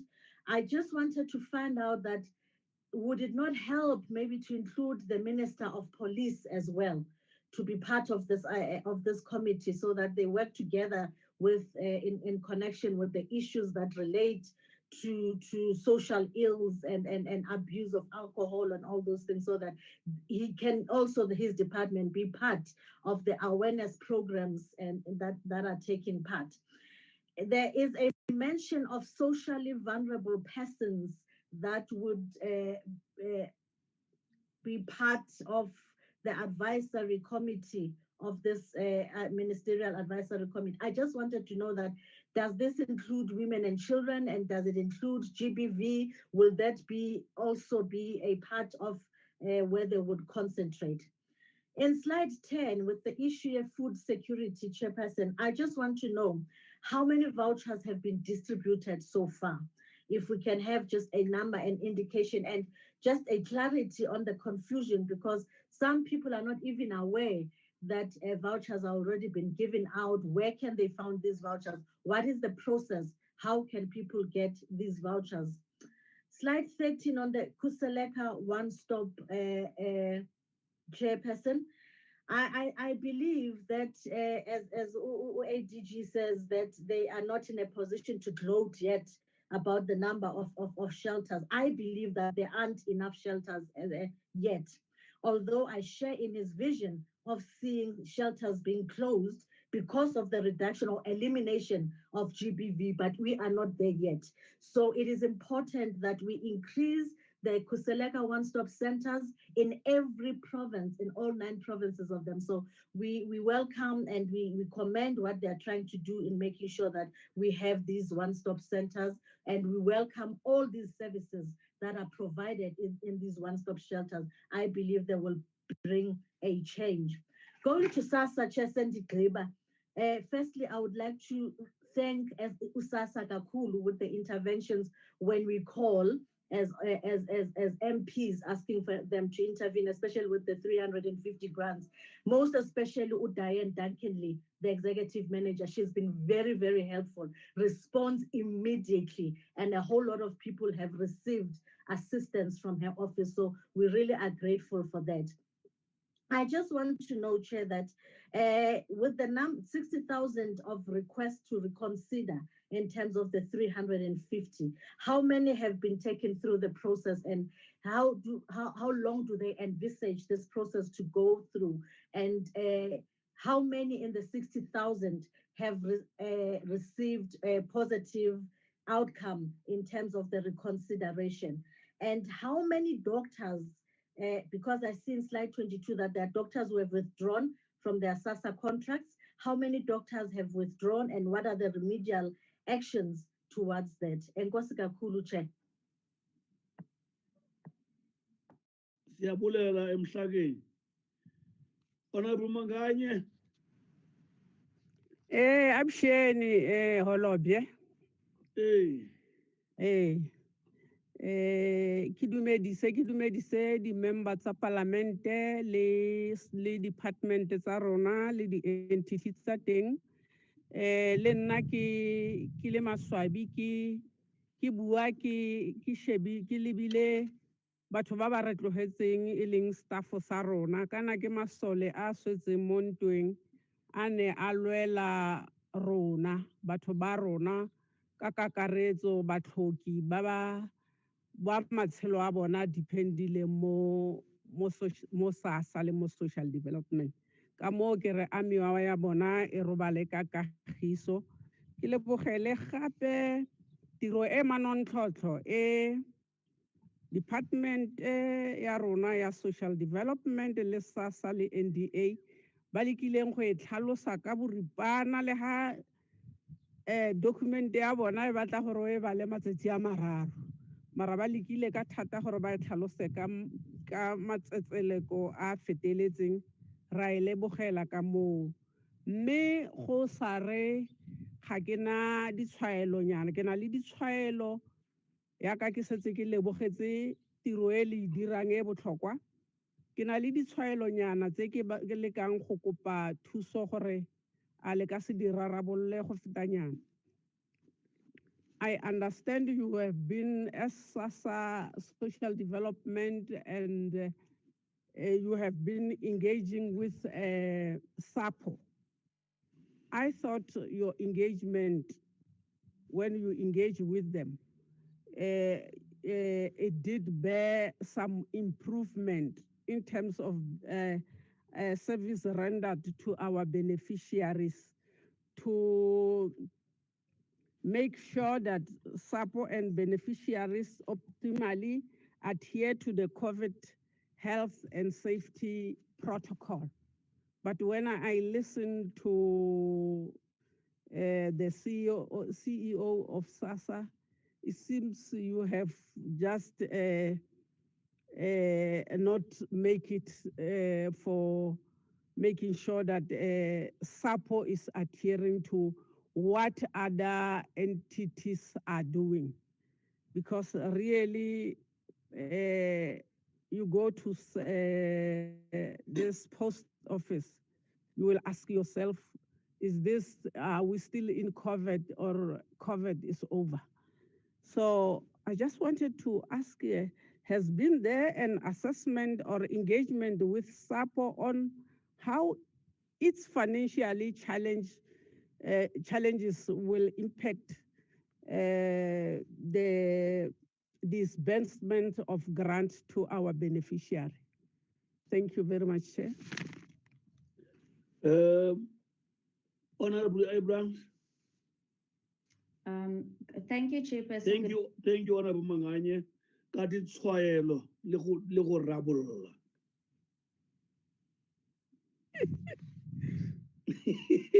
Proceed. Morning, Chairperson. Good morning, colleagues in the department and SASSA and NDA. Thank you for the presentation.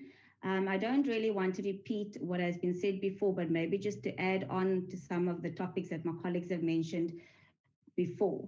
I mean, the acting DG spoke about, what is it about alcohol? And I, for one, believe that one of the many reasons is that alcohol and, in the same way, drugs, it's a form of an escape for people. It's a form to numb the pain that they've lost their job and so forth. And we definitely do need to take extra measures to curb the abuse of alcohol.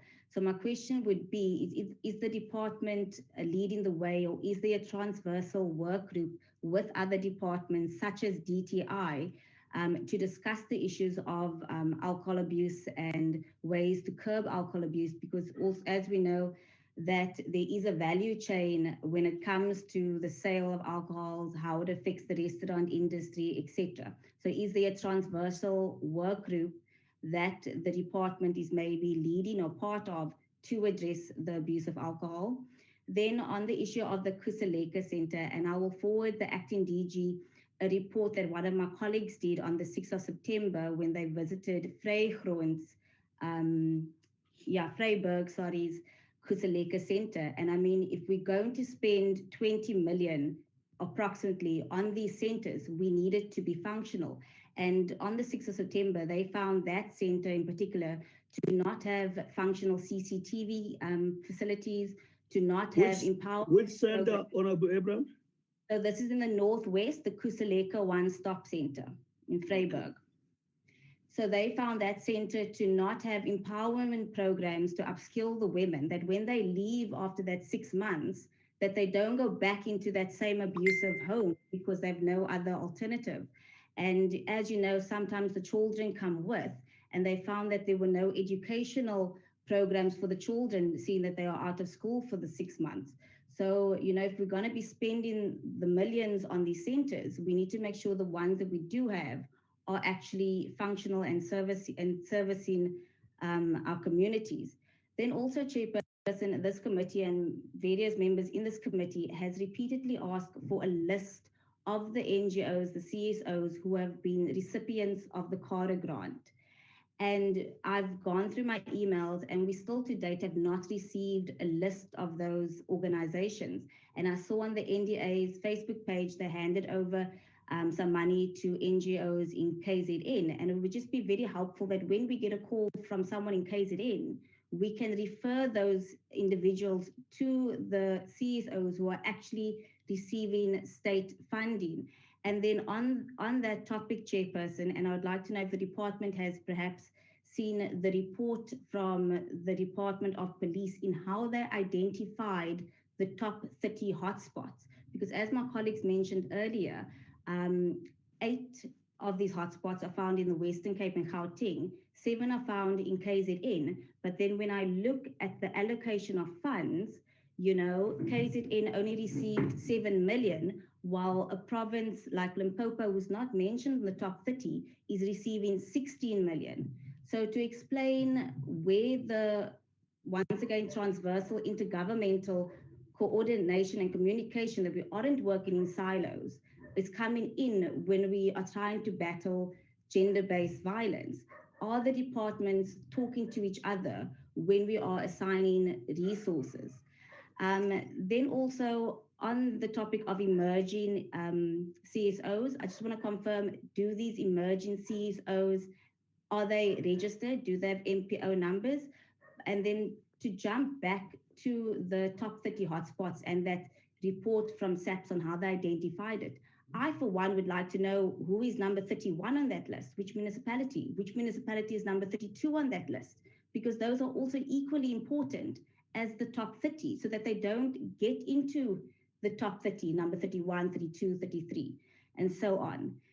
Then also touching on the basic income grant, Chairperson, and perhaps we need a presentation on it because many of us have been reading about how much it's going to projectedly cost in the media. And the Business Tech this morning also reported on that the president will be making an announcement or including it in his speech tomorrow. So, you know, we're hearing all this information from media houses, but not from the department themselves. And if we could maybe just get a time in our calendar where we can, you know, look at that. And then lastly, on the issue of SASSA and the disability and care dependency grants. And, you know, I'm sure everybody is very happy and pleased that it will be extended till December and that the medical assessment reports are also now valid for additional 3 months.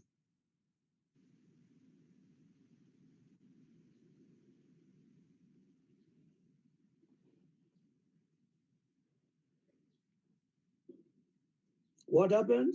In a number of our government portfolios, if that's not addressed, then the backlog is not going to be attended to.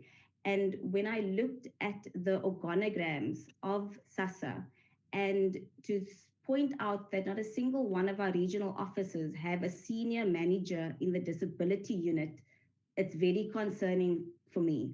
Then further to look at our annual reports and to see that the vacancy rate in 2017 and 2018 was 53%, and just last year it increased to 55%.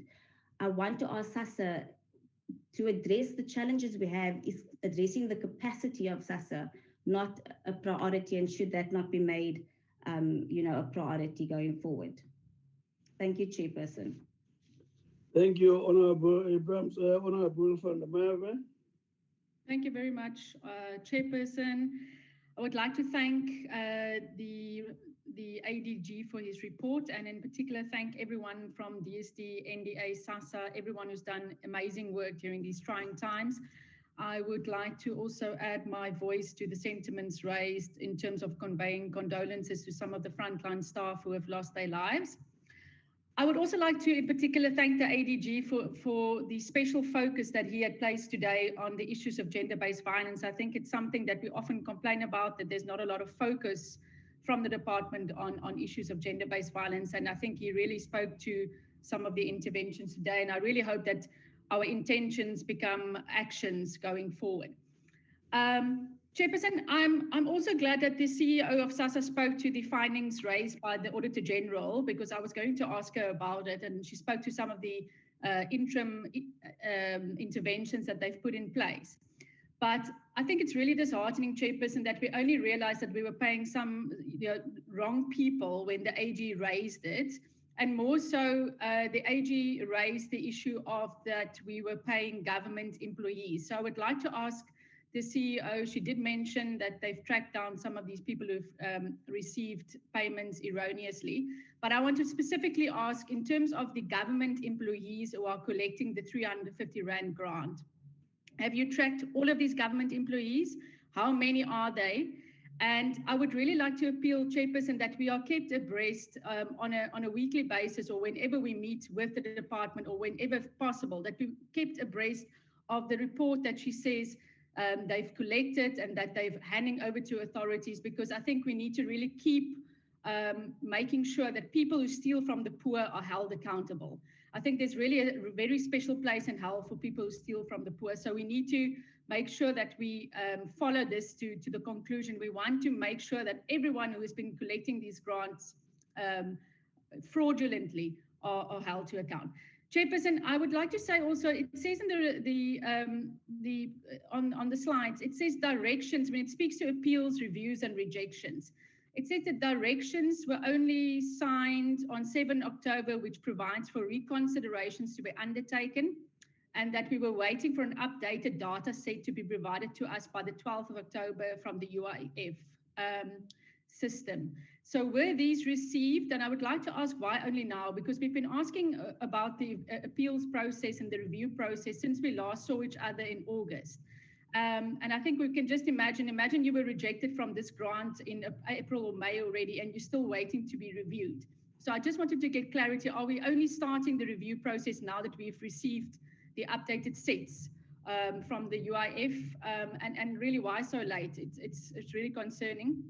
I would like to get an update on the status of payment to NGOs in the Eastern Cape. It is something that we raised last time. Have all those NGOs who were still waiting for payments, have they received their payments? I see that there was a scathing court judgment against the Department of Social Development in the Eastern Cape with regard to the non-payment of old age homes, and I think that is very discouraging. On slide 9, we speak about the electronic monitoring system that will track food distribution to avoid double dipping going forward. I would like to ask again, who is developing this tool? How will it work? And by when will this be in place, the timeframes? For example, how will you be picking up that a family has already received food from an NGO or a church, as an example? So I just want to get more indication on how that will work. On slide 13, we speak about shelters, and I think, like the Honourable Ngwenya said, we all share the vision of wanting to see shelters in every district in our country. But ADG, the National Shelter Movement, published an open letter to you and other stakeholders, and they were addressing once again the underfunding of shelters. And I would like to know whether you've responded to them or engaged with them. On the issue of substance abuse, I want to remind the department that we asked previously when we were engaging on the issues of substance abuse, that we would like to see the data in terms of how many people, how many beds do we have available for treatment, and how many people are seeking treatment, so that we can compare those. Because often in our constituencies, we hear the complaint from people that they are saying that they cannot access these services. So we need to get an understanding whether these programs are actually working. Do we have enough treatment centers, enough beds, and where are those available so that we can direct people to them? Then on the lessons learned, I think we must commend the department for their frank assessment on some of the challenges and the lessons learned. I do note, for example, that the ADG in one of the slides speak to the fact that they've realized that many people were not able to access the online application system for the SRD grant because they didn't have access to data, cell phones, or the internet. And I think that is something the committee flagged with them right at the start. And again, I would just like to appeal that, you know, we're a family, we work together. So when we raise these issues, these are real issues that our constituencies are experiencing and having problems with, and we need to address them when they arise and not after the fact. Then lastly, I think I would also like to just get an indication once more. When we say we're exploring and piloting the food distribution hybrid model, which will include food parcels, vouchers, and a grant. Now, we are already saying that we have challenges because we can't send e-wallets or vouchers to people on their cell phones because of RICA concerns. So the phone number is not RICA, so the ID number and the phone number don't match. So how do we envisage dealing with that concern, for example? And then I would like to know, we also spoke in our previous meeting about the universal DSD number. And I think, like the Honourable Masango said, we really welcome and appreciate this, because many people were saying that they've tried so many different call center numbers and they were not able to reach the department and SASSA during this difficult time. So I would also like to get from the ADG, do you have any thinking around the time frames for when you would like to see this universal free toll-free number being up and running? Thank you, Chairperson. Thank you, Honorable Akbar Breed. Dankie, voorzitter. Thank you so much, Chairperson. I would like to reiterate what my colleagues have said. I think a lot of work has gone into the very clear-cut and harsh assessment that the department and its entities made upon itself, and I want to thank them for that. I think it has been good. It has been good work, especially regarding all the challenges they have faced. I think that they had quite a hefty list of things they had to do that was thrust upon them during this pandemic, and I would really like to thank their honesty with this portfolio committee. In that also being said, Chairperson, I would not like to repeat what my colleagues have said. I think they were quite thorough in terms of that. But I would like to support Honourable Abrams to say that we've also been receiving a lot of inquiries regarding the basic income grant and how that would work and what is envisioned. So I would support that we interact with that. And also, Chairperson, and I think it was in the AG's report, and the colleagues have mentioned that in terms of SASSA payments that have been made to staff, the 290 million rand that has gone missing, and that I really would like to see that we actually have proper consequence management, that the wrong people are brought to book. And I would like to agree with Honourable van der Merwe that I believe there's a special place in hell for people who steal from the poor. I would also like to extend her scope with regard to the payments of NGOs. I've also been having here and there a number of problems that that the MECs fortunately were able to sort out with legislature members. So maybe if we can have a breakdown and or just a list of the payments that have been made throughout the country, not just specifically in the Eastern Cape. I would like to make specific mention, and I'm just waiting for all my necessary information, but maybe for the department to take note. I have been informed of some drug houses, or smokkelhuise, as they call it in Afrikaans, of the people who are actually using their SASSA cards to buy drugs, and then these drug dealers actually take their SASSA cards and are using the grants on their behalf. So I'm just waiting for all of those details, and I would actually speak to the ADG to that, because I think that is also specifically taking into account the responsibility of Department of Social Development to look into substance abuse. I think that is a matter that we can raise and we can follow up successfully. But my two main questions, Chairperson, would be with regard to SASSA, with regard to the 350 Rand SRD grant. Just for clarity's sake, the CEO mentioned 60,000 appeals that would automatically then be paid out. Is that what I understand, or is that correct?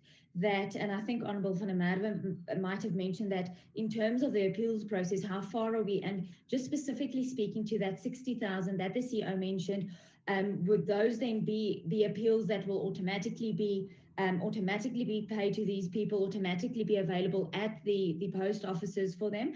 I was just a bit confused in terms of that regard. And I've also had complaints of people who were paid in May, received that SMS from SASSA that they had to go to the post office. They have been approved for June, July, August, and the rest of the months. They have not received a further SMS to tell them when they can go. And when they actually go to the post office is quite rude and says, no, they don't have money. They don't have money for them. They can't assist them, even if they are approved. So in terms of that, is there a way that these SRD grant holders can highlight that, or what should they do? Chairperson, and I think I have been covered by the rest of my colleagues. Thank you so much. Thank you, Honourable Brett.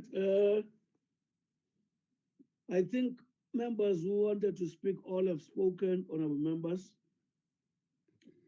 Honourable I just Chair. wanted to say maybe one needs to acknowledge the fact that there's been quite a number of positives from the committee towards the department about the work. And that must actually encourage you. Honourable Chair. To actually intensify improvement of areas where the committee is worried. The fact that the committee is able to acknowledge the positive things that the department is doing, especially the stop center with regard to the response time, SASSA's response, quick response on calls and so on, the resolution, the time taken to resolve issue raised and so on. I mean, that is going to be the response and clarification of issues towards those who are affected and those who are also speaking on behalf of those who are affected is going to be a defining feature in terms of whether indeed the department is actually adapting to the challenges that it is seeking to address. And I think there has been a call, ADG, that we need to, in a conscious way, do a post-COVID analysis in a scientific manner to check in a more structured way what has been revealed by COVID to us and how are we adapting in a more full, comprehensive manner. Of course, the point that people must be educated about a number of issues that are affecting their lives, in particular those who are beneficiaries. I think the issue of 350, we don't know what the president is going to say on Thursday, but all I know is that generally there is an agreement in this country that a lot of things should be done to ensure that no people fall outside the net. And there are various ways of doing that. And even the issue of basic income grant, it seems to be generally agreeable. But what is key is its implementability. At the end of the day, all the things we want, we must have the capacity to deliver on them. So those are some of the things I understand are being looked at. The oversight, Honorable Aris, on CNTC, I'm attracted to that one. There is also an issue department about the use of SASSA cards. If there's a room for improving security, Yeah, and that's a very important point. There's also a call for a fraud unit to come and actually share with us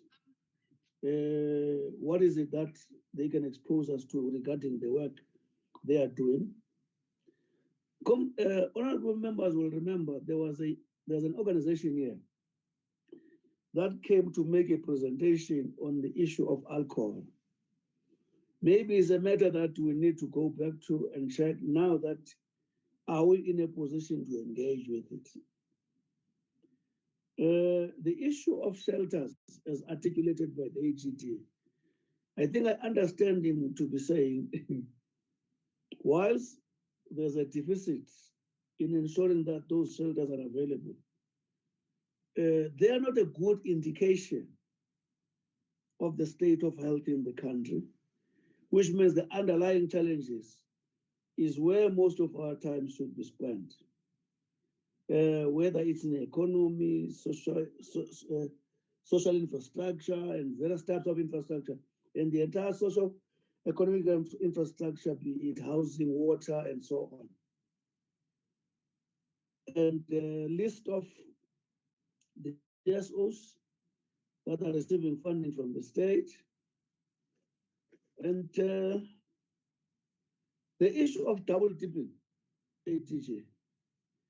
Remember, AG spoke about that, in particular with the unintegrated system. It will be important to actually relieve the anxiety of the community in as far as this one is concerned.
Between yourself and Honorable Vana.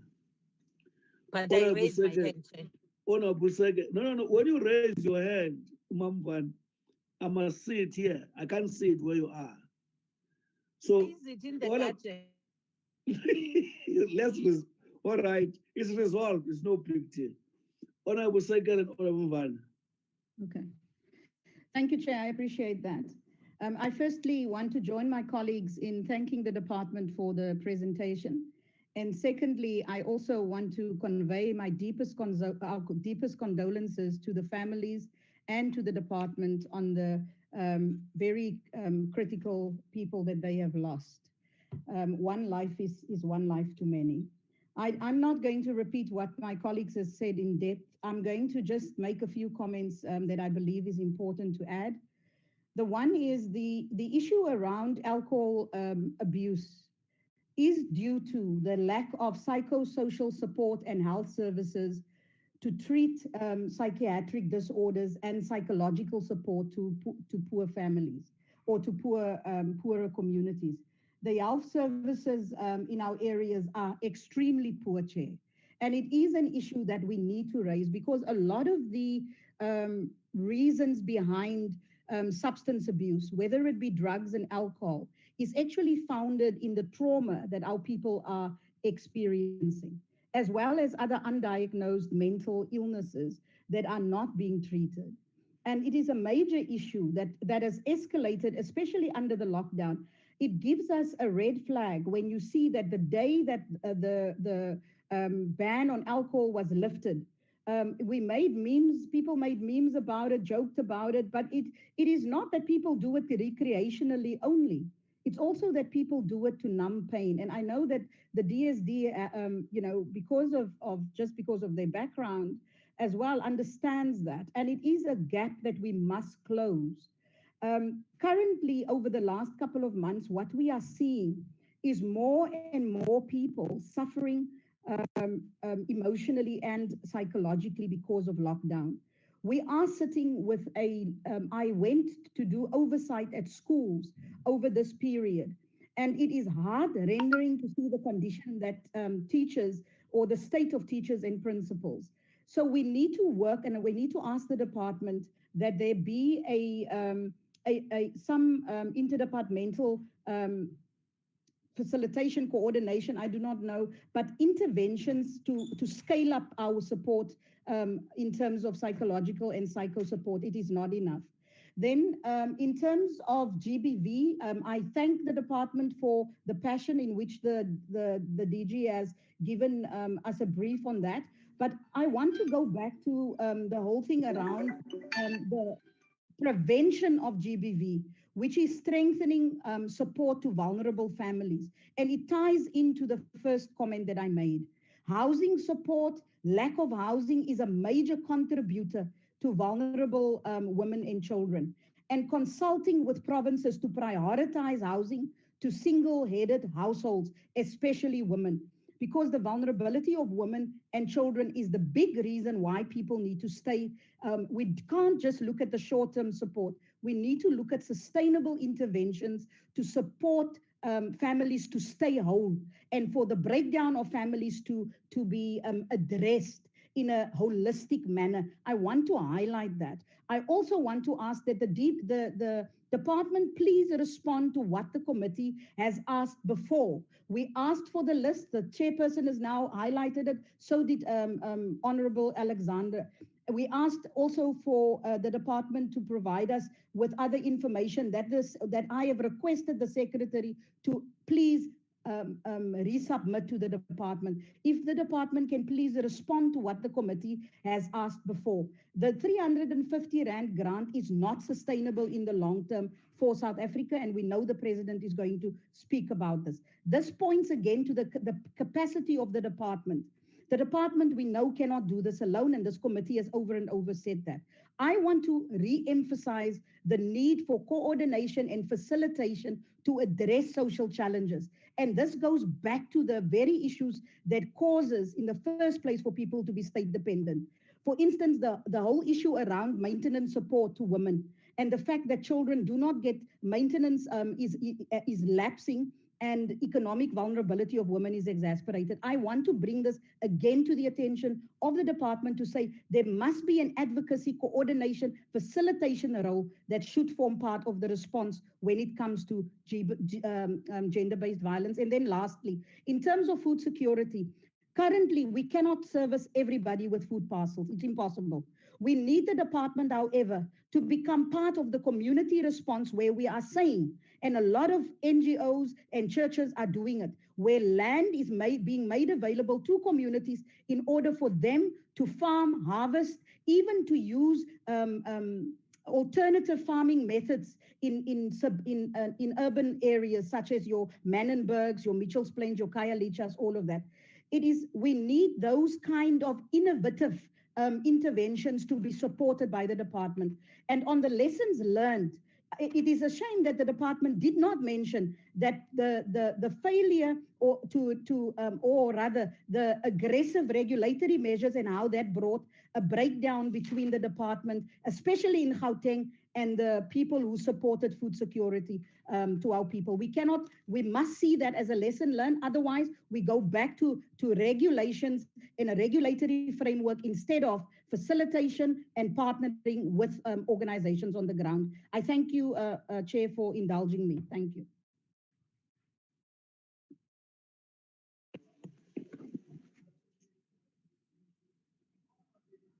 Chairperson. Hello. Mambani, it's your turn. I Yeah, muted thank you myself. Oh, I muted myself. thanks. Thank you very much, Honorable Secretary. Yeah, thanks, Chair. I'm not gonna be long. I understand that you have tried just to be frank with me. The only thing that I would like to raise, Chairperson, is this one of the Khuseleka stop centers. You know, I just want to ask from the department, can't they strengthen their relationship with NPA in terms of the, what were those called? But those centers that were dealing with the gender-based violence, especially women, because you might find that some of them are not working, they are underutilized. Can't we rather continue where the NPA stopped in terms of those centers that were built or that were inserted, that were put closer to the police stations, rather than to start afresh? I understand the aim was to have each center in each district, but we haven't even achieved that. So the Khuseleka centers or the Khuseleka one-stop centers at least are more or less the same with these ones. So can't we try so that we don't start afresh again and again? The other one is the CDC centers. I'm worried because you might find out that the CDC centers are not registering because they are encountering a problem in terms of the forms on how to fill them. Maybe let's request the department whether can't they again make it a point that they publicized on how to register for the city centers, because the important thing is to concentrate on the foundation of the kid rather than to focus on the finishing, or that is grade 12, if you may call it, because you might get that everyone is interested to hear about the grade 12 results, but not undermining the foundation phase of the kids. So let's rather concentrate on that and keep on applying for more funding in those. Lastly, Chair, let me commend the department. They must keep up the good work in terms of trying to reduce the congestion in during pay times and long queues. That one you can witness even in my area in the Bundus, that at least it has been reduced in terms of the dates that they have set up. So keep on the good work. Thanks, Chair. Thank you, Mambana. You see, honorable members, communication to ensure clarity in society is priceless. I know it from their past experience when I was an MEC for sport, health, mayor. There's nothing as critical as people interacting with a predictable government. That when I call, I'll be responded to. When I call, I'll be told the truth.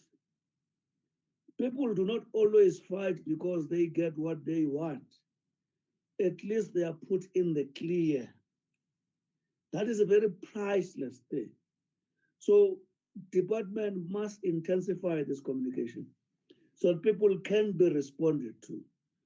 I once adopted a slogan somewhere where I used to work to say timelessly with certainty. In other words, you will be responded to within healthy time, and certainly you will be responded to. That's a fundamental tool for establishing a harmonious relationship with society. Society is not comprising of mad people.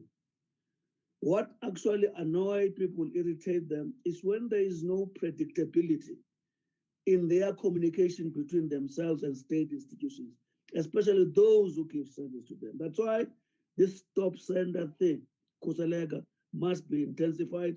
Take into account what Mamvana is saying regarding it. Don't spend money where there's already an infrastructure. Make use of that. Hey, TJ.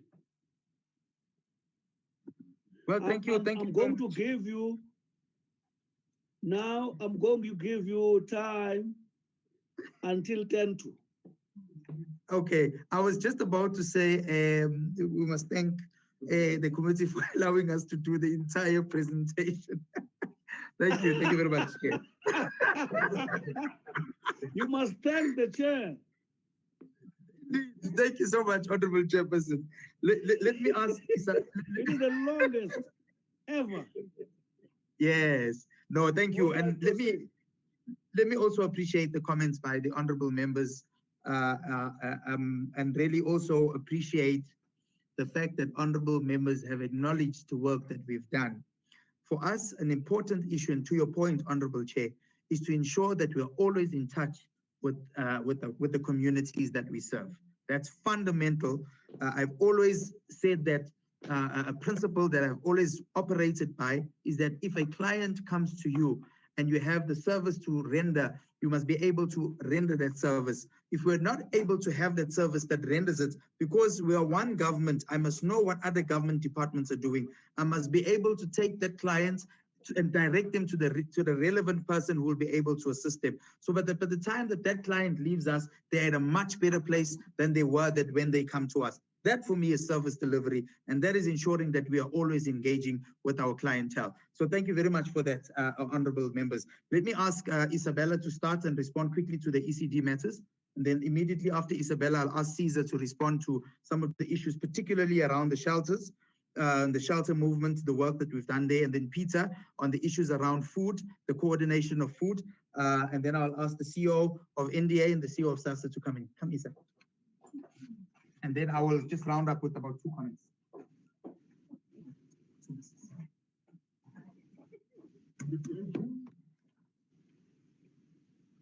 Thank you, Chairperson. Who is starting?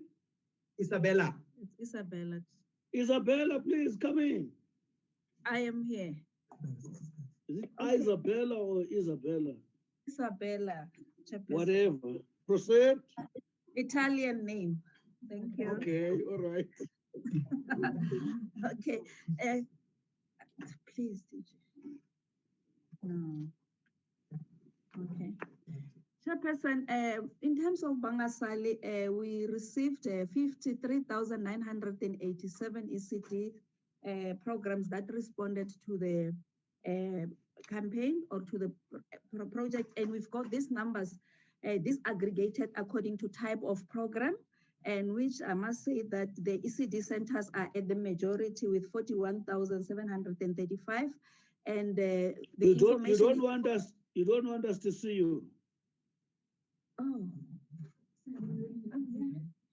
Proceed. Okay, so I'm saying this information is disaggregated according to type, but also according to provinces. And we are in the second phase of Bangasale because the main purpose of us calling the ECDs is for us to ensure that we support the ECDs to ensure that they register. So we are in the second phase of Bangasale. Currently, what we have done, we've been able, to come up with a plan of massification, and we have already, moved in terms of the progress that we have made. We are saying that we have already appointed the district champions in each and every province, and we are planning for this month to brief all the provinces according to districts, different categories of them who will be participating in the project itself. And we are also planning, Chairperson, to launch, this phase 2 of the project before the end of this October. This week will be in Mpumalanga. We have been able to come up with the workflows tools that we need to digitalize, and working together with our your IT. We are working with IT, yes, MIS, to ensure that we digitalize. We're working with a new Leaders Foundation that are assisting us in this regard. And we have been able to upload, those ECDs that we're talking about on the tool, so that, it becomes very easy. Now we're going to Mpumalanga so that we can be able, to pilot that, to ensure that, we are able to track the application, through a system. We don't miss any program.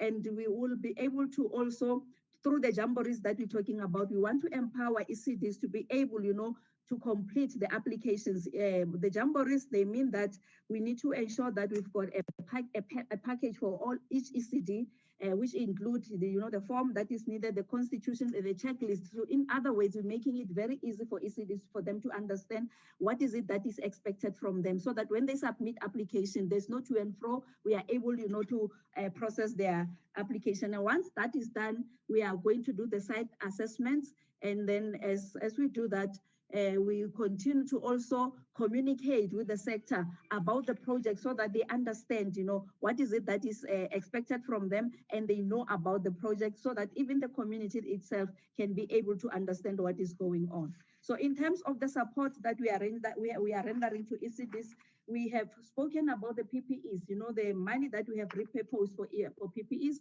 and we have been able to do so. The provinces are continuing, to support ECDs in that regard. I will leave the other one, to our acting DG, in terms of the other area where we're supporting ECDs. Thank you very much, Isa. Can Caesar come in quickly? Caesar, just on the shelters movement.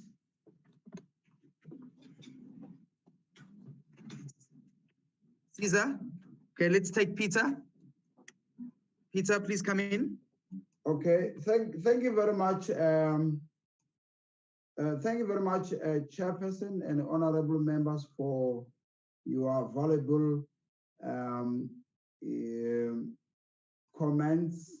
We always appreciate and think that we will make this country through your comments, and we can go from strength to strength and better the services that we have. We always appreciate, Chairperson, we always appreciate the comments from the committee. Honorable members, my apology. It appears that I've got a challenge of attending a chair's meeting at 12:30. A meeting which is always very dangerous to miss. Can I ask, is Honorable Stock around?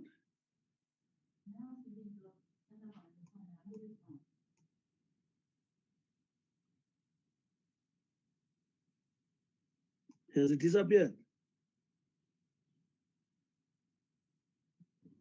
I'm here, Chairperson. Can you chair the meeting?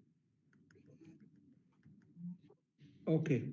No problem. I request that members allow me to attend the parliamentary chairs meeting. Am I Okay. allowed? We are Mingafamba.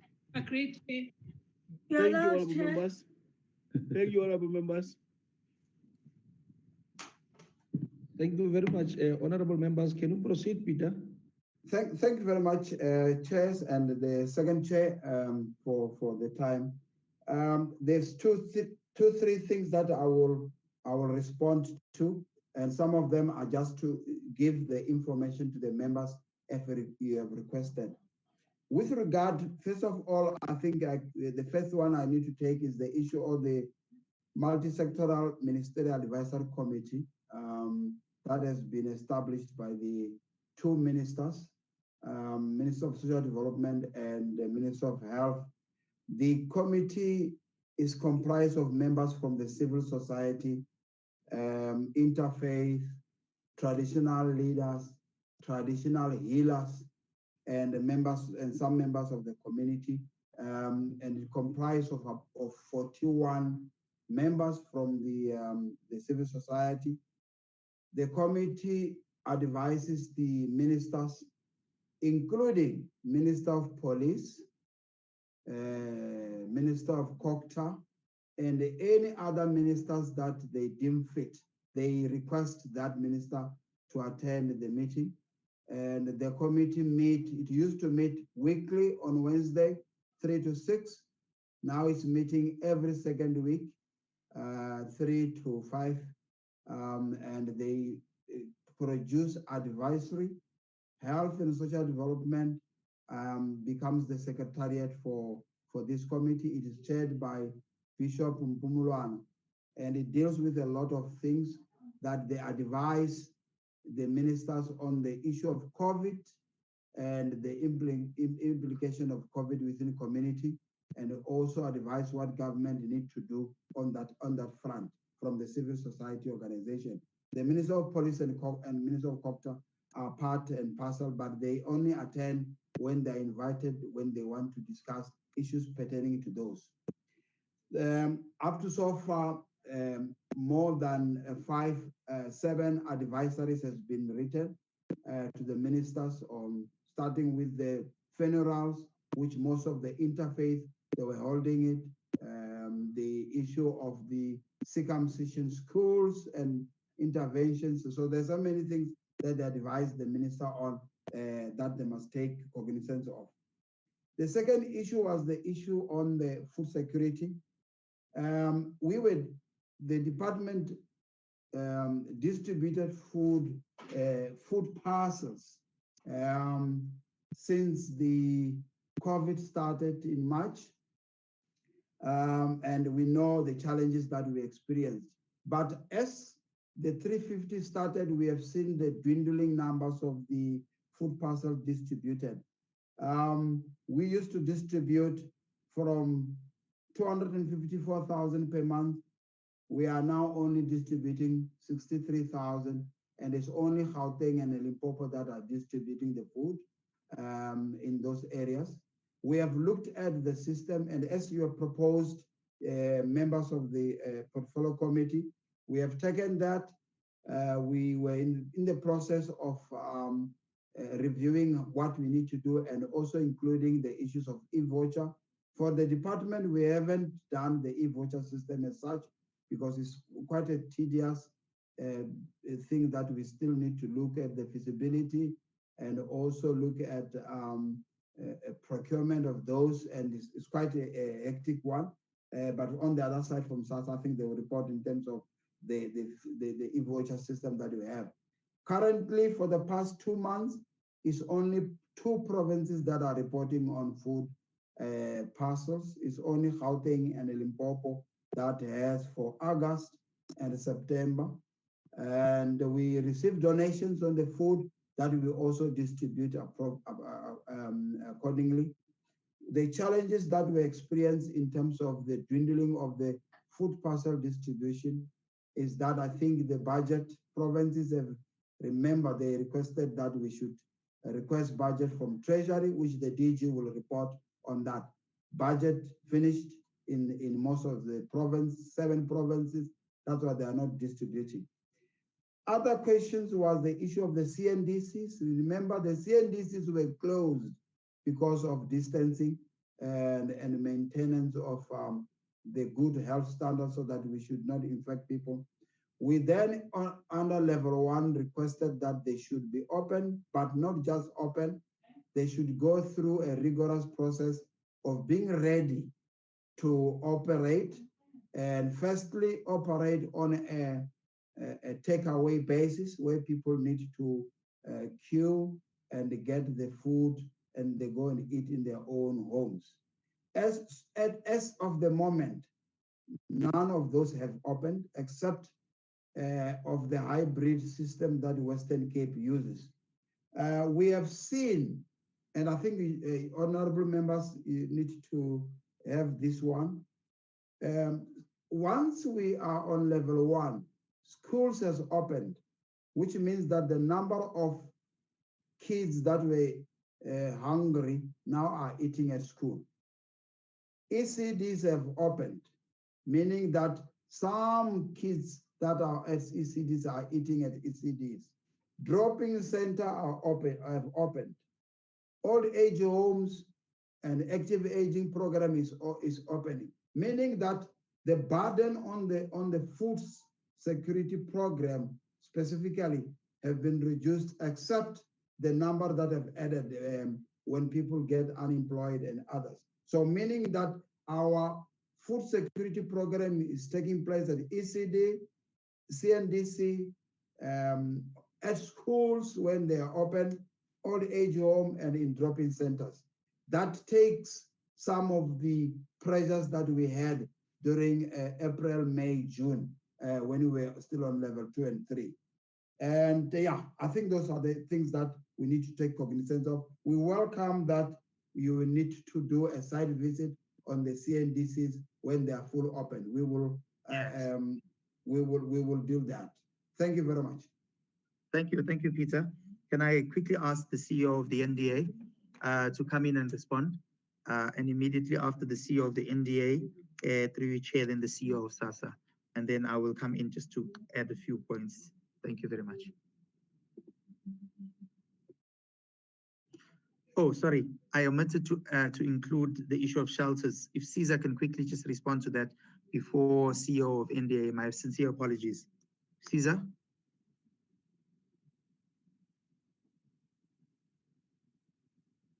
Caesar? You're muted. Okay, let's go to the CEO of NDA. CEO, Ms. Mzobe. Hello, I'm Ina. Can you hear me?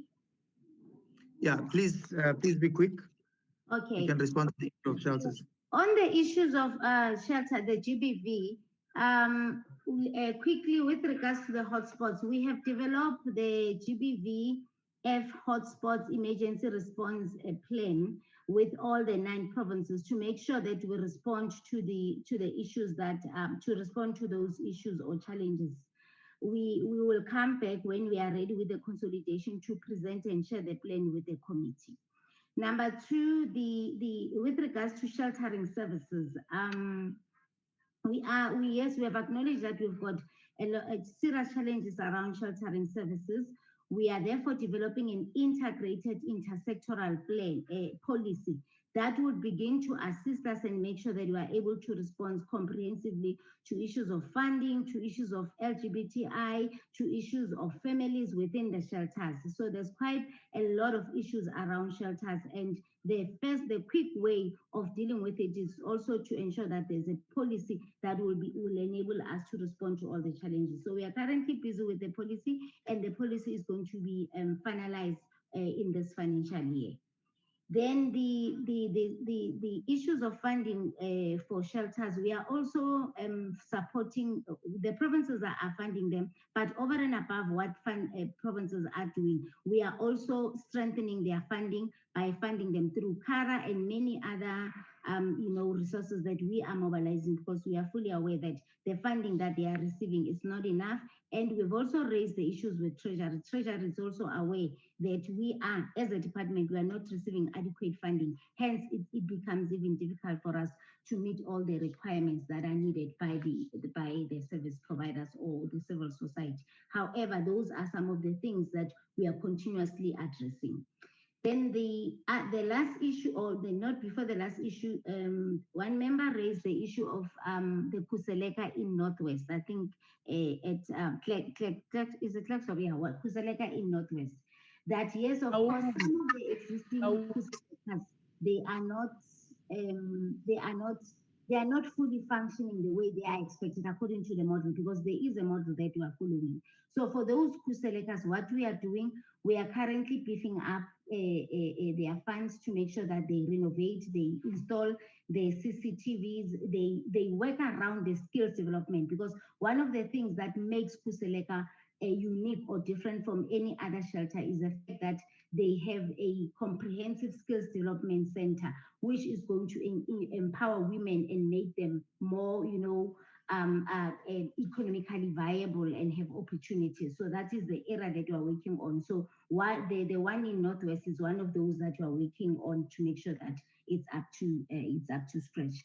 The last point on GBV. One member raised the issue of NPA infrastructure, leading one of the structures to say maybe why are we duplicating? Let me just clarify the difference here of those two structures. The NPA it's rendering, or it's leading the TCCs, the Thuthuzela Care Centers, which is a medical model happening in a hospital setting, and survivors are not allowed to be there more than 48 hours. The bed capacity doesn't allow that. So as a result, that model cannot be able to, respond to issues of women comprehensively. That is why we have come up with it, Khuseleka, to say, if for instance you come via TTC and it's 48 hours, you have to leave and you've got nowhere to go, you have a Khuseleka that is there that will be able to accommodate you for plus minus 6 months. So that is a difference, and we have linked all these facilities so that we are able to complement each other rather than to duplicate. Then the last point is on alcohol.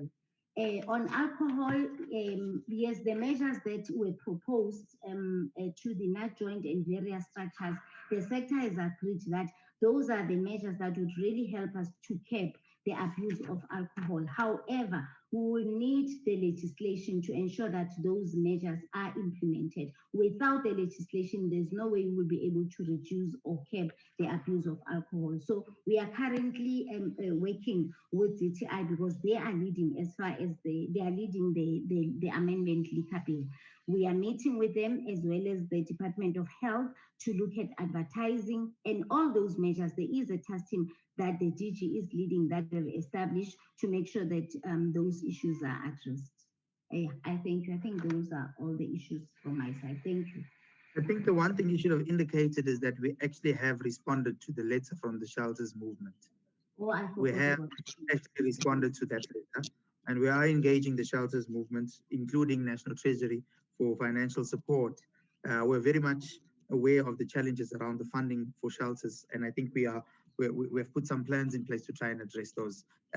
We are certainly not ignoring those matters. These are serious matters that we are taking forward. Can I then ask the CEO of NDA, followed by the CEO of SASSA? Thank you. Thank you, ADG.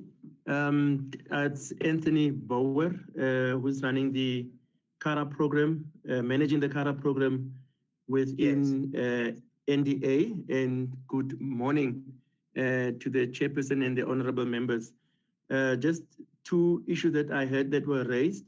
I think it's in terms of the list of the CARA list. I think that one is available. We will then provide that through the Department of Social Development. The second thing that I think is very key, which was also raised, is the difference of those organizations that have been funded in the different provinces.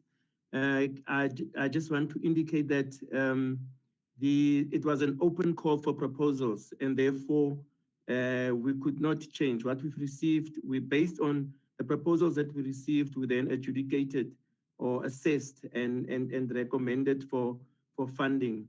And lastly, I think what I also need to indicate is that we should not see CARA as a program on its own, but if we look at the GBV and F support, we will note that even in those provinces where we have less that were funded through the RFP process, would have been funded through Department of Social Development within the provinces. And perhaps we need, when we report, just add those where support has been given through the provinces. Thank you very much.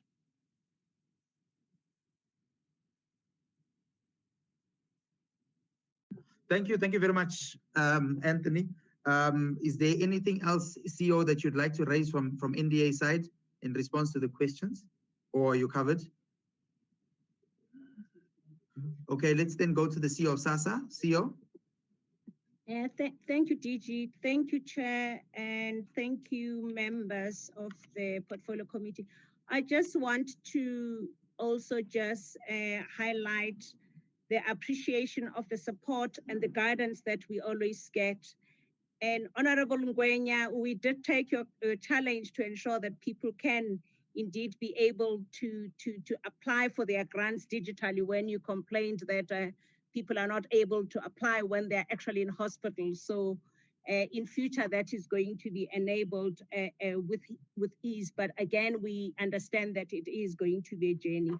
I will ask Diane to help me on the disability side, but also on the issues that are related to ensuring that how many doctors do we have and what is available. And she will also speak to the issue of how are we going to deal with the issue of appeals. And I understand and accept the frustration from members regarding the fact that it's taken this long. We needed to make sure that with the directions are done in terms of how we're going to deal with this, but also needed to make sure that because the applications actually for those people that are appealing comes through, they come through the email. In terms of pulling the data, it does become a bit of a challenge, but we're managing it and we'll make sure that we respond as soon as we can. On the issue of the call center integration, I think it's very important to highlight the fact that we're going to look at two different stages. The first urgency is for us to make sure that we can have an interim call center for SASSA so that we can be able to deal with the customer queries and complaints. As we know, our numbers have increased drastically. And on an integrated one, we're looking at how do we in future, which we are both look together with DSD, looking at how are we going to make sure that when we have a call center of the future, it can actually be integrated and respond to all the issues. So it's work in progress, but it's something that we think is important so that we can have all the issues being resolved in one particular place. I think I want to highlight also on the issue of the vouchers. We have on our side already continued to look at the procurement process for the vouchers. So we've done the terms of reference. It's going through our procurement process in terms of the voucher, the e-voucher that we will have in future.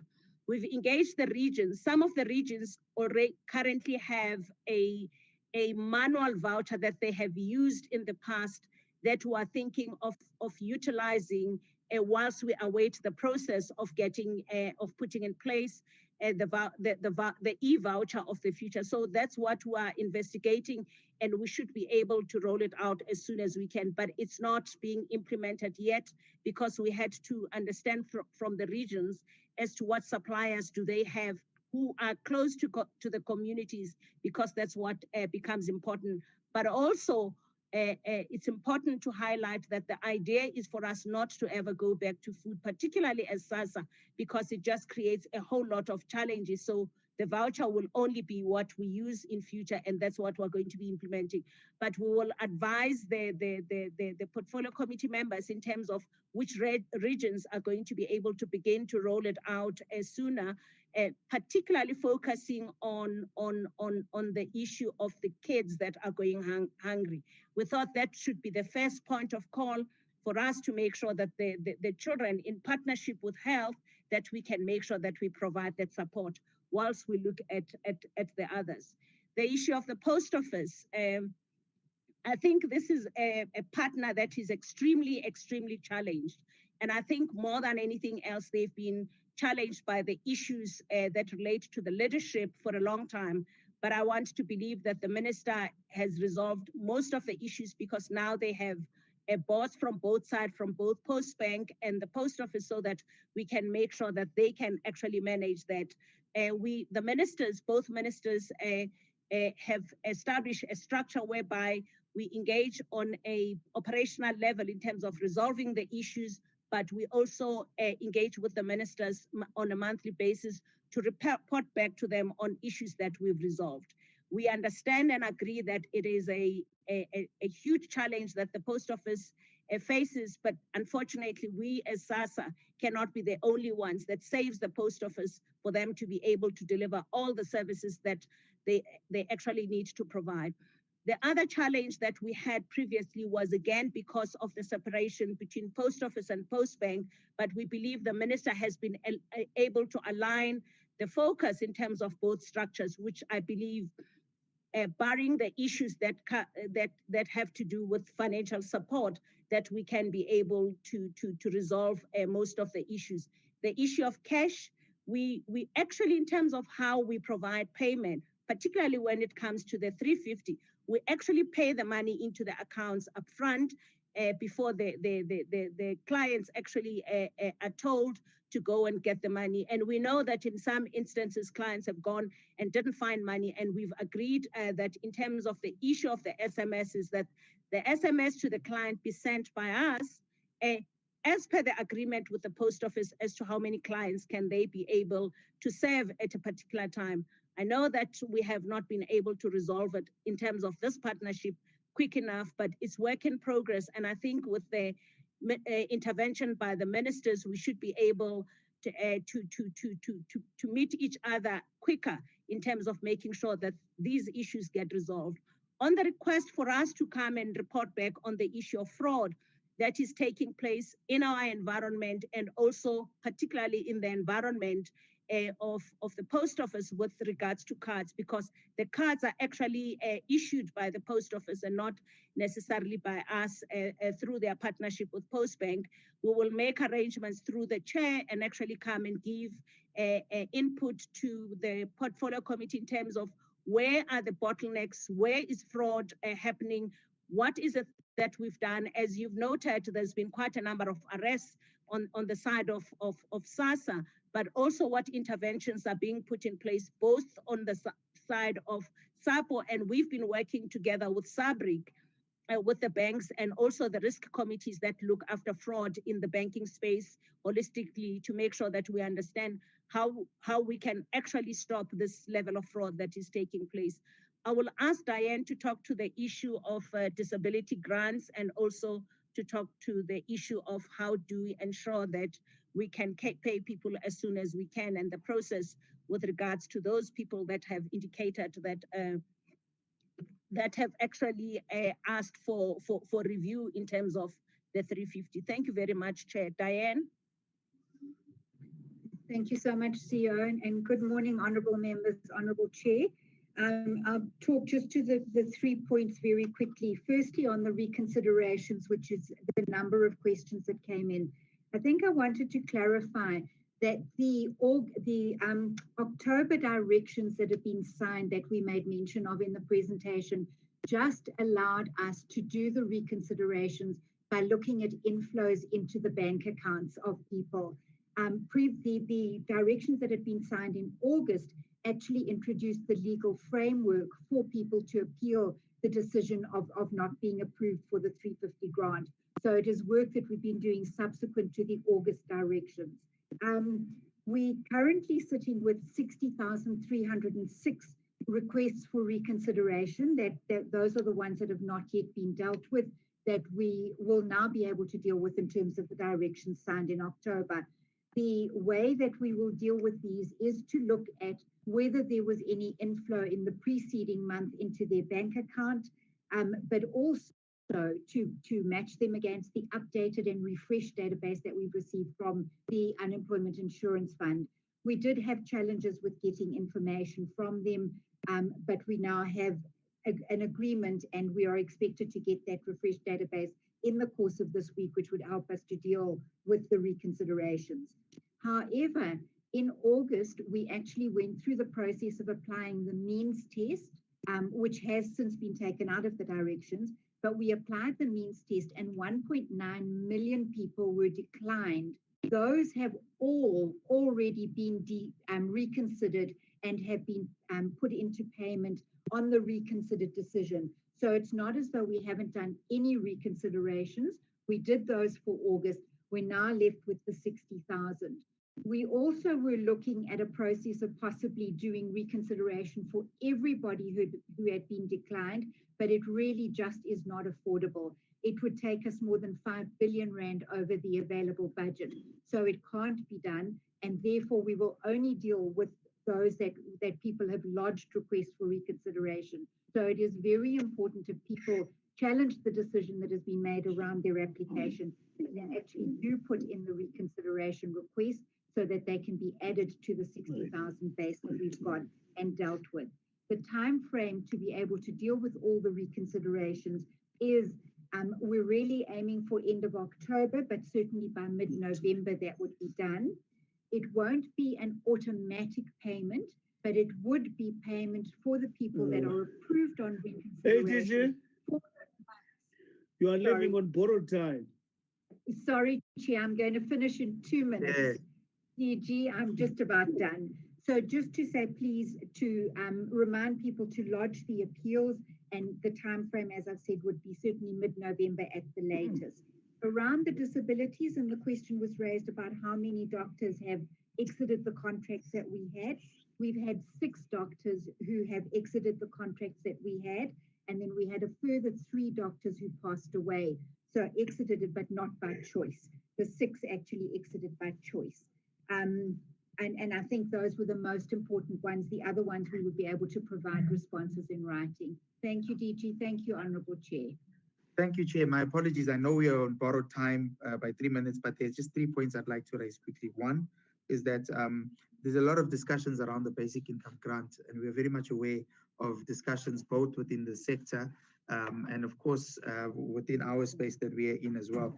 And we know the calls, we've heard the calls, etc. We're very much aware of that.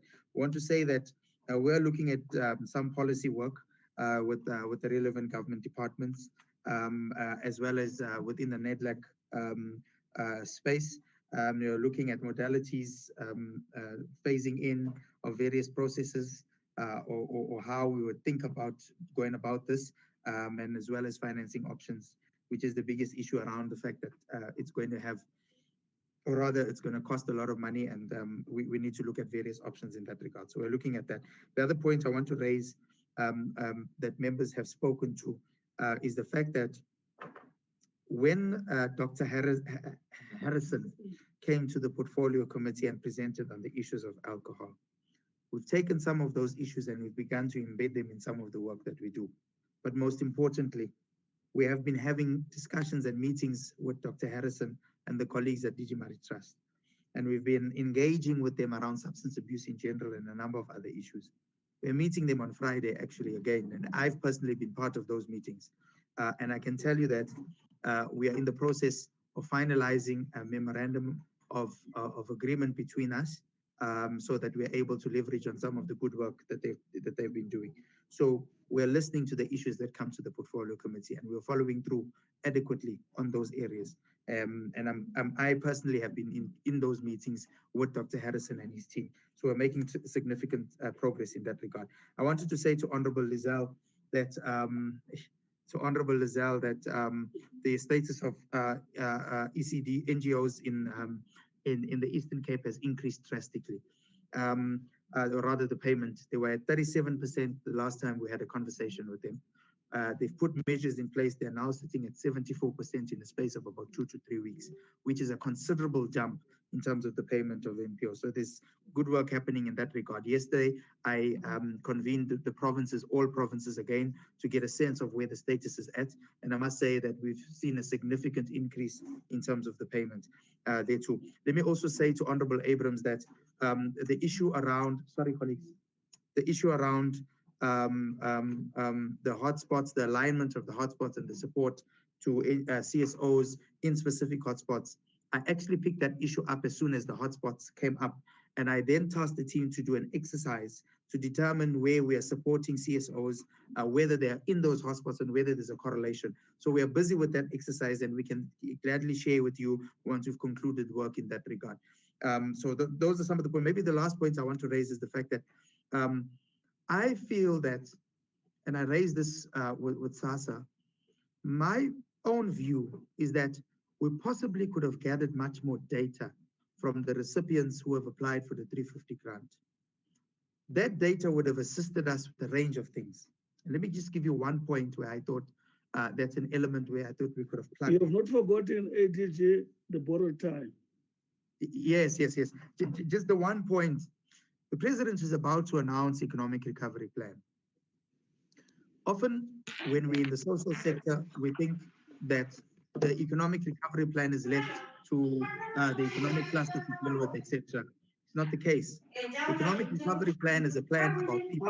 Which print is it? The 9560? The economic recovery plan is a plan about people. That's my understanding. And we should find resonance as the social cluster within the space of the economic recovery plan. When that infrastructure and a number of other areas that the president will speak to is being dealt with, we must be able to say the social cluster, here are the people and these are the kind of skills that they have. These are the people that are benefiting from grants. And I think that we could have done this even now with the 350 grant, where we could have gotten much more data to get a thorough assessment of what the status of people are that are applying for the grant. You'll find that some are actually skilled people, but they don't have any work. You'll find that some are actually artisans in some areas, but they don't have access to work. And I think that what we could have possibly done, these are just lessons that we could have, that we learned, is have a more a detailed data set around the people that are applying for the grant, so that we can be able to begin to plug them into economic opportunities, particularly around the plan that the president will announce in the next tomorrow. So Chair, I thought, let me just say that very quickly. The colleagues have touched on all the other areas and we are very glad. Oh yeah, the minister launched over the weekend in KZN and in the Free State, a program which is called Asikhulume. This is a fundamental program to get members of the clergy or interfaith leaders to start talking. And we're launching this program, and the minister is, within the context of the district development model. She did it in, what's that district? Lechwabiputsa district in the Free State, and again in eThekwini over the weekend. And these are conversations around gender-based violence and the killing of women and the killing of children. That members of interfaith community are beginning to have. Here's what we're hoping to achieve with this program, that we begin those conversations so that people are much more aware, not just within the interfaith space, but even beyond that, that these conversations will begin to unfold even in community engagement, community-related structures, etc. So let me just leave it at that. Thank you very much. Thank you. You are doing the president's work now.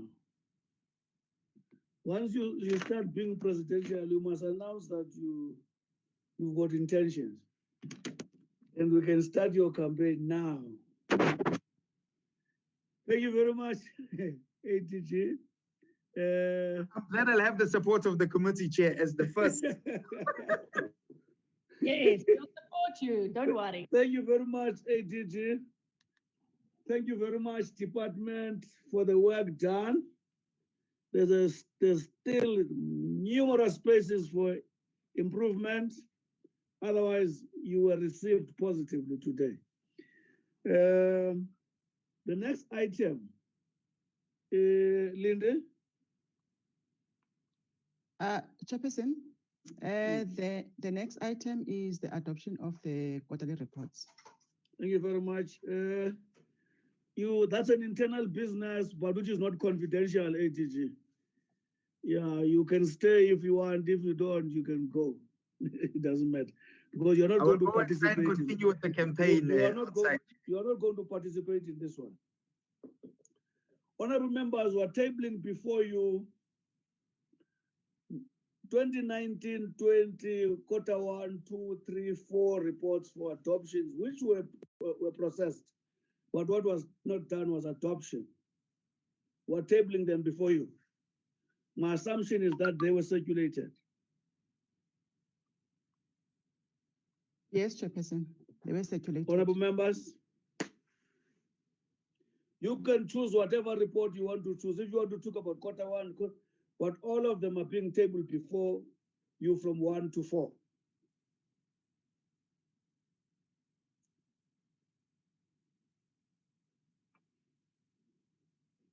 Where Chairperson, are the members of the portfolio committee? Just for clarity, Chair, this is Bridget Masango. I just would like Yes, to I know, can hear you.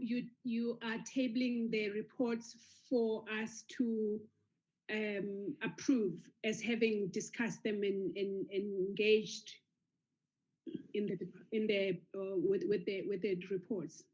Am I understanding you to be saying that? The convention that they are tabled for adoption. Yeah, yes. I wanted to say adoption. So I don't want to use a lot of language. Okay, no, I understand. So there is no discussion, just adoption or not No, adoption? When reports are here, they were discussed. Yes, I know. Now, if you want to raise something, you can raise it, but take into account they were discussed. I don't have an issue. Okay.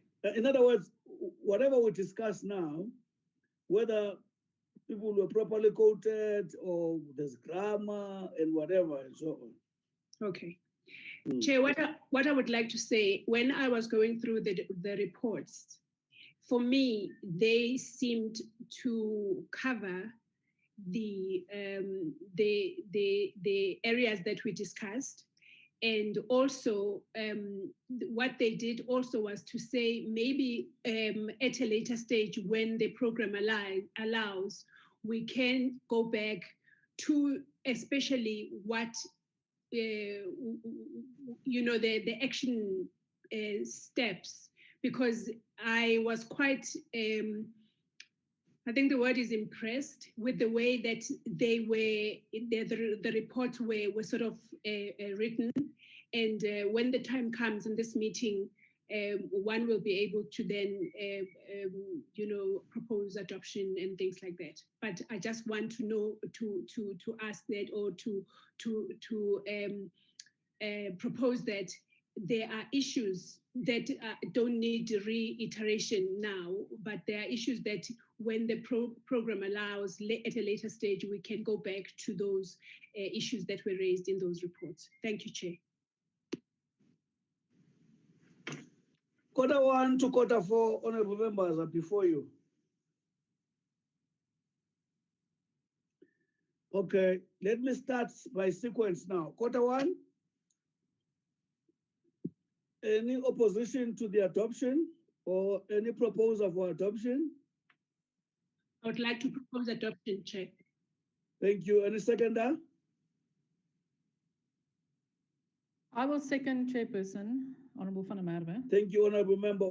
I know Honorable Masango voice. The second member is Honorable Member who? It's me, Honorable van der Merwe, Chairperson. I'll second. Oh, no, my apology. Oh, pretty girl, my apology. Thank you. Quarter 2, any proposal for adoption?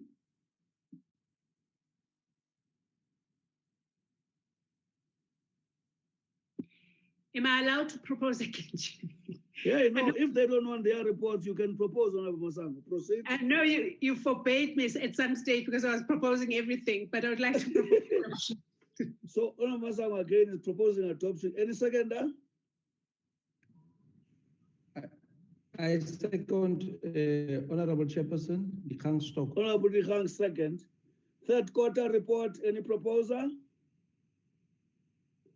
I will move for the adoption, Chairperson. It's Honorable van der Merwe. Yes, thanks, Honorable Van Merwe. Seconder, I'm seconding, Chair. Honorable Mvana. Honorable Mvana. Fourth quarter report, proposer,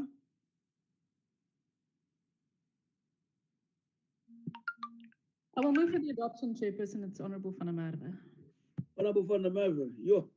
Seconder, I would like to second Chair, Bridget Masango. yo. Thank you. Remember, there being no counter, four quarter reports are adopted. Thank you very much. Next item. Lindy?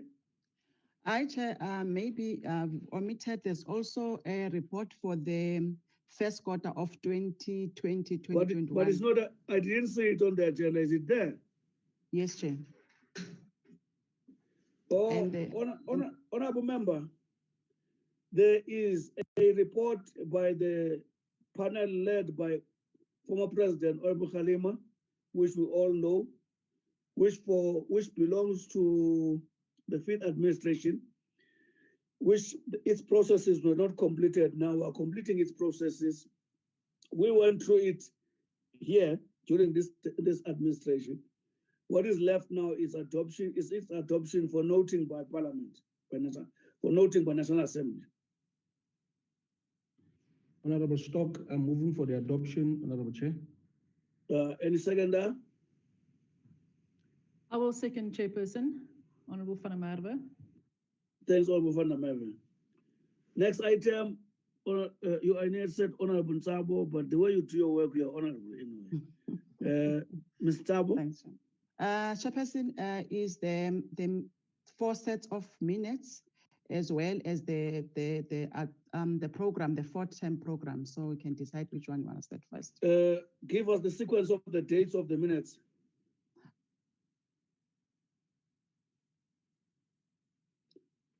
Unmute yourself. Sorry, Chair. Sorry, members. The sequence is as follows: is the 26th of October, the 2nd of September, the 6th of October, as well as last week, the 14th of October. Start again, 26th of August. Yes. 2nd of September, Chair. Yes. The 6th of October, when we did the Children's Amendment Bill, as well as last week's, the 14th so of it's October. 26 August, 2nd September, 6 October, 6 October, and 14 October. All right. Chair. Honorable member, 26 August, 2020, minutes. Chairperson, the minutes are outdated. They are stale. So I think let's adopt them.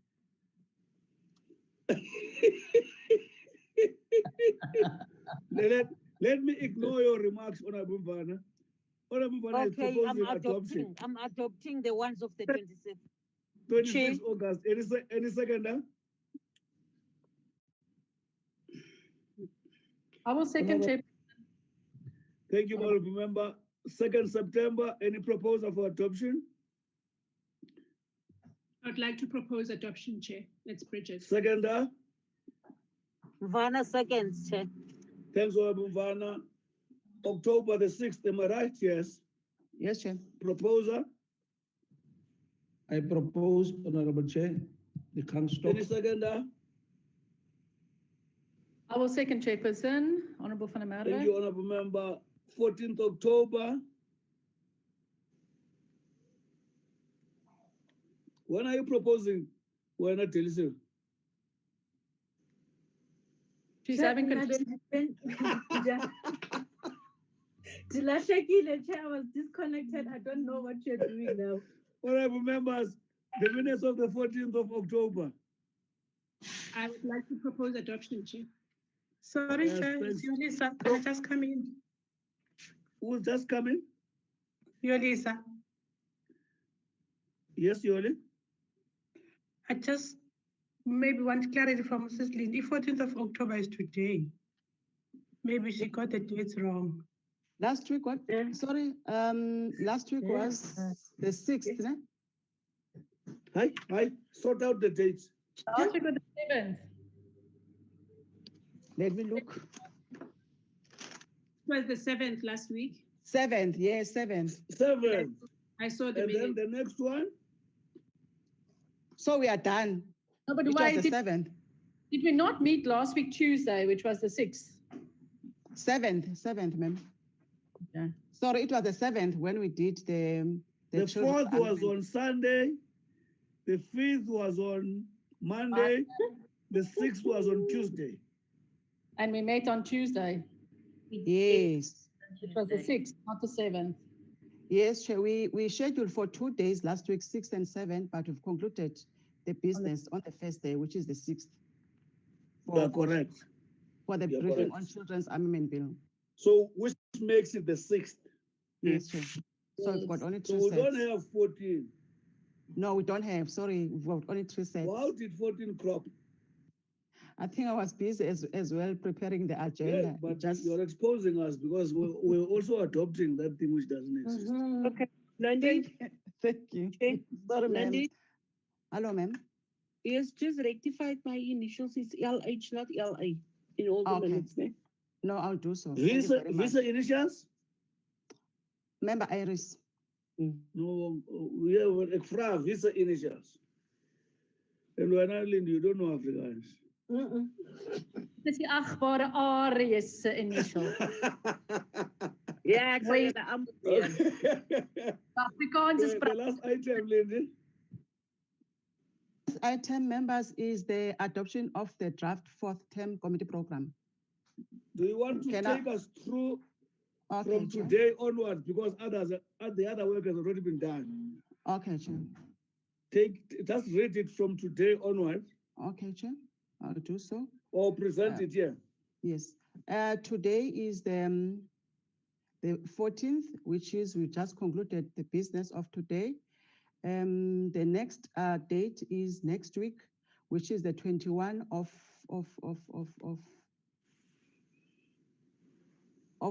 October. Yes, Next, yes, ma'am. The next week is scheduled for a briefing by the National Department of Social Development and the provincial departments on employment of social work graduates. I think this is an outstanding and critical agenda item that the committee needs to prioritize, as well as the briefing by the DSD and the provincial departments on the backlog in the foster care system, also including the submission of an application or for the extension of the deadline to the North Gauteng High Court. In last week deliberation, when we received a briefing on the Children's Amendment Bill, and then the committee instructed the department that they need to file to court as soon as possible, requesting extension of the foster care court order. Next week, which is the 27th of October, honorable members. Sorry, Honorable, we advised the department to file. We didn't instruct them. No, sorry. Yes, so we advise them, sorry for my wording, we advise them to file because the matter is very urgent. On the 27th, members, we will receive a briefing from DSD and its entities on their second term quarterly financial and non-financial performance for this current financial year, which is 2020-2021. Chairperson, for the subcommittee members and the entire committee, we're supposed to have conduct interviews on the CDA recruitment process, but the NCOP was, their application was declined. That's why we're utilizing the 27th. Initially, it was scheduled for the interviews. Now, the new dates for these interviews will be on the 3rd until the 5th of November, whereby the subcommittee members will be attending a 3-day to interview the candidates to serve on CDA board. On the 11th of November, which is the following Monday after we've conducted interviews, the subcommittee will meet to discuss and make a recommendation on candidates to serve in the board. And the same week, on Friday, the 13th, a report will be tabled before the entire committee because a subcommittee represents the committee. So a report on the process will be adopted by the full committee, which is on Friday, the 13th of November. Members, I think Chairperson in his opening remarks also alluded the importance of the committee to conduct an oversight on the issues that have been raised in a number of meetings. So we tried to look at the committee, at the parliamentary program, but it's difficult to have a week that is free. There's no plenaries. So the proposal that we're trying to put forward to members is that we either utilize leave Cape Town on Thursday, whatever week we identify, and then have the oversight on Friday, Saturday, Sunday. We have a session where we'll debrief and discuss on project we've already received, and then conclude the oversight on Monday, and then we come back on Tuesday morning for the sittings. So alternatively, the proposed date will be on the 20th to 23rd November 2020, and oversight to visit to KZN. There were issues that were identified by, there were critical issues that the committee would require to conduct oversight on in KZN. I think Chairperson and the content advisor, they might be in a better position to come up with the focus areas of the oversight visit. So we will submit the application for this oversight visit to KZN. And if not approved, alternatively, on that day, which is Wednesday the 18th, we'll have a briefing by provinces on their GBVF intervention programs. And the next week, which is the 25th of November, that is the last week in Parliament, our last agenda item will be receiving a briefing by the Department of Social Development on its mandate on the people with disabilities function versus that of the Department of Women, Children, and People with Disabilities. The briefing would also include programs implemented by the DSD. I think this item was raised by the Deputy Minister in one of our meetings. So that is the program before the committee for consideration and adoption. I thank you very much, Chairperson. Hello, members. My hand is up for. Okay, we thank need you. To make inputs. Yes. Thank you very much. Over to you, Chairperson.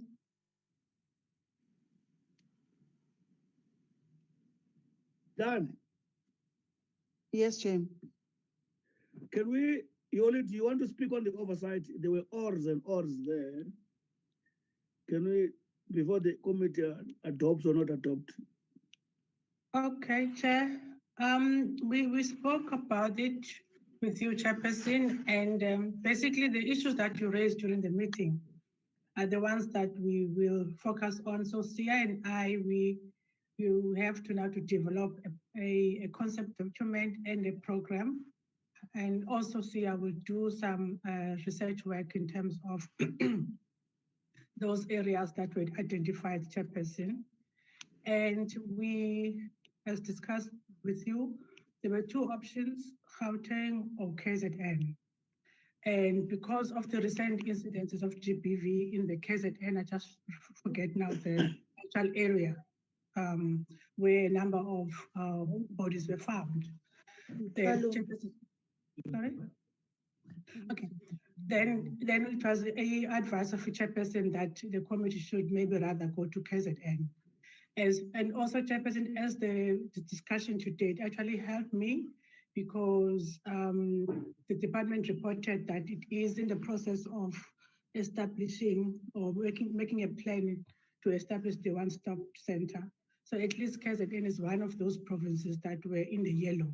So there is some work that has been done there. So that gives it more motivation for the committee to go there, Chairperson.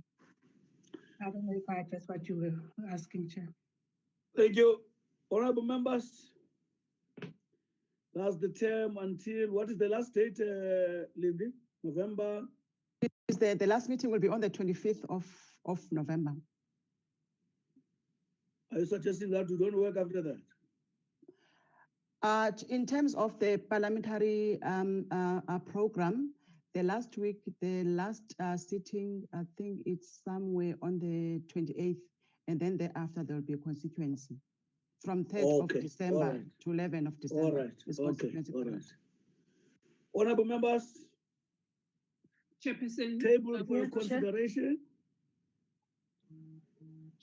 Chair. Yes. I just would like, this might be a very administrative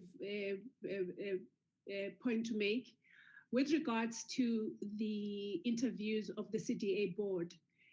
I saw in the program that it's a virtual meeting. The chair had mentioned, and I tend to agree with him, that those interviews might need to be done on a physical, physical sort of space rather than virtual. I just want some clarity on that, if that has changed.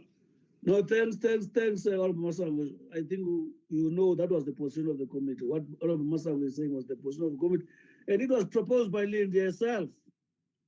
Yes, Chair. I think it's a technical error. It will be It's gonna corrected. in Parliament. It's going to be in Parliament. Chairperson. Honorable Member. It's Member Abrams, your chairperson. Yes, ma'am. Just on the program, and maybe we can perhaps fit it in on the 21st of October, but on the 6th of October, when we were speaking on the Children's Amendment Bill, the department said they'll come back to us and have a further discussion on the issue of adoption fees.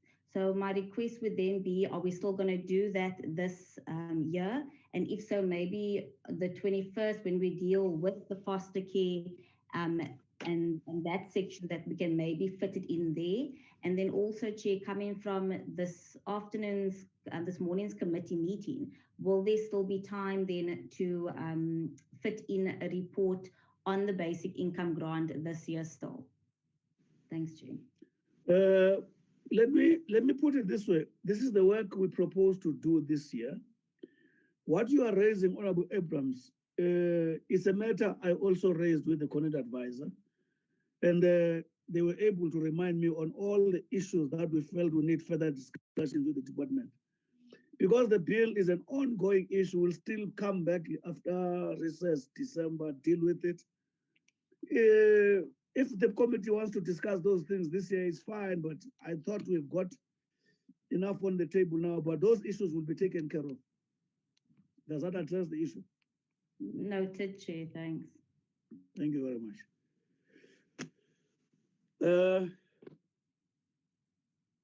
Honorable members, I'm waiting for you to adopt the program. I move to adopt. I propose adoption of the program. There's somebody who spoke before you, Honorable Masang. It's Honorable Sukas here, Chair, and I said I move to adopt the program. Okay. Honorable Sukas, okay, second.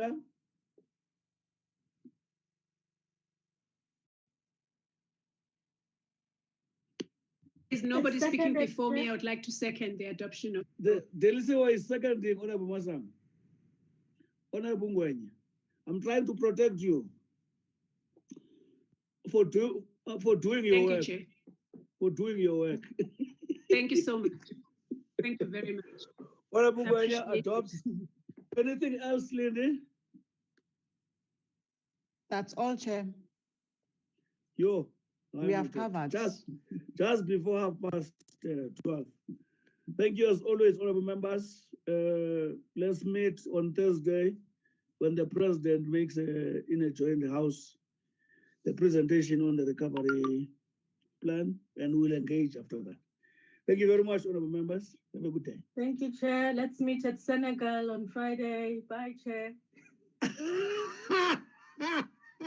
Bye-bye. Yeah, I'll take you there, Chair. Bye-bye. Hey, wena. Ufuna ne Senegal wena mfowethu. Hey, udelisiwe. Iphekula ikhulu.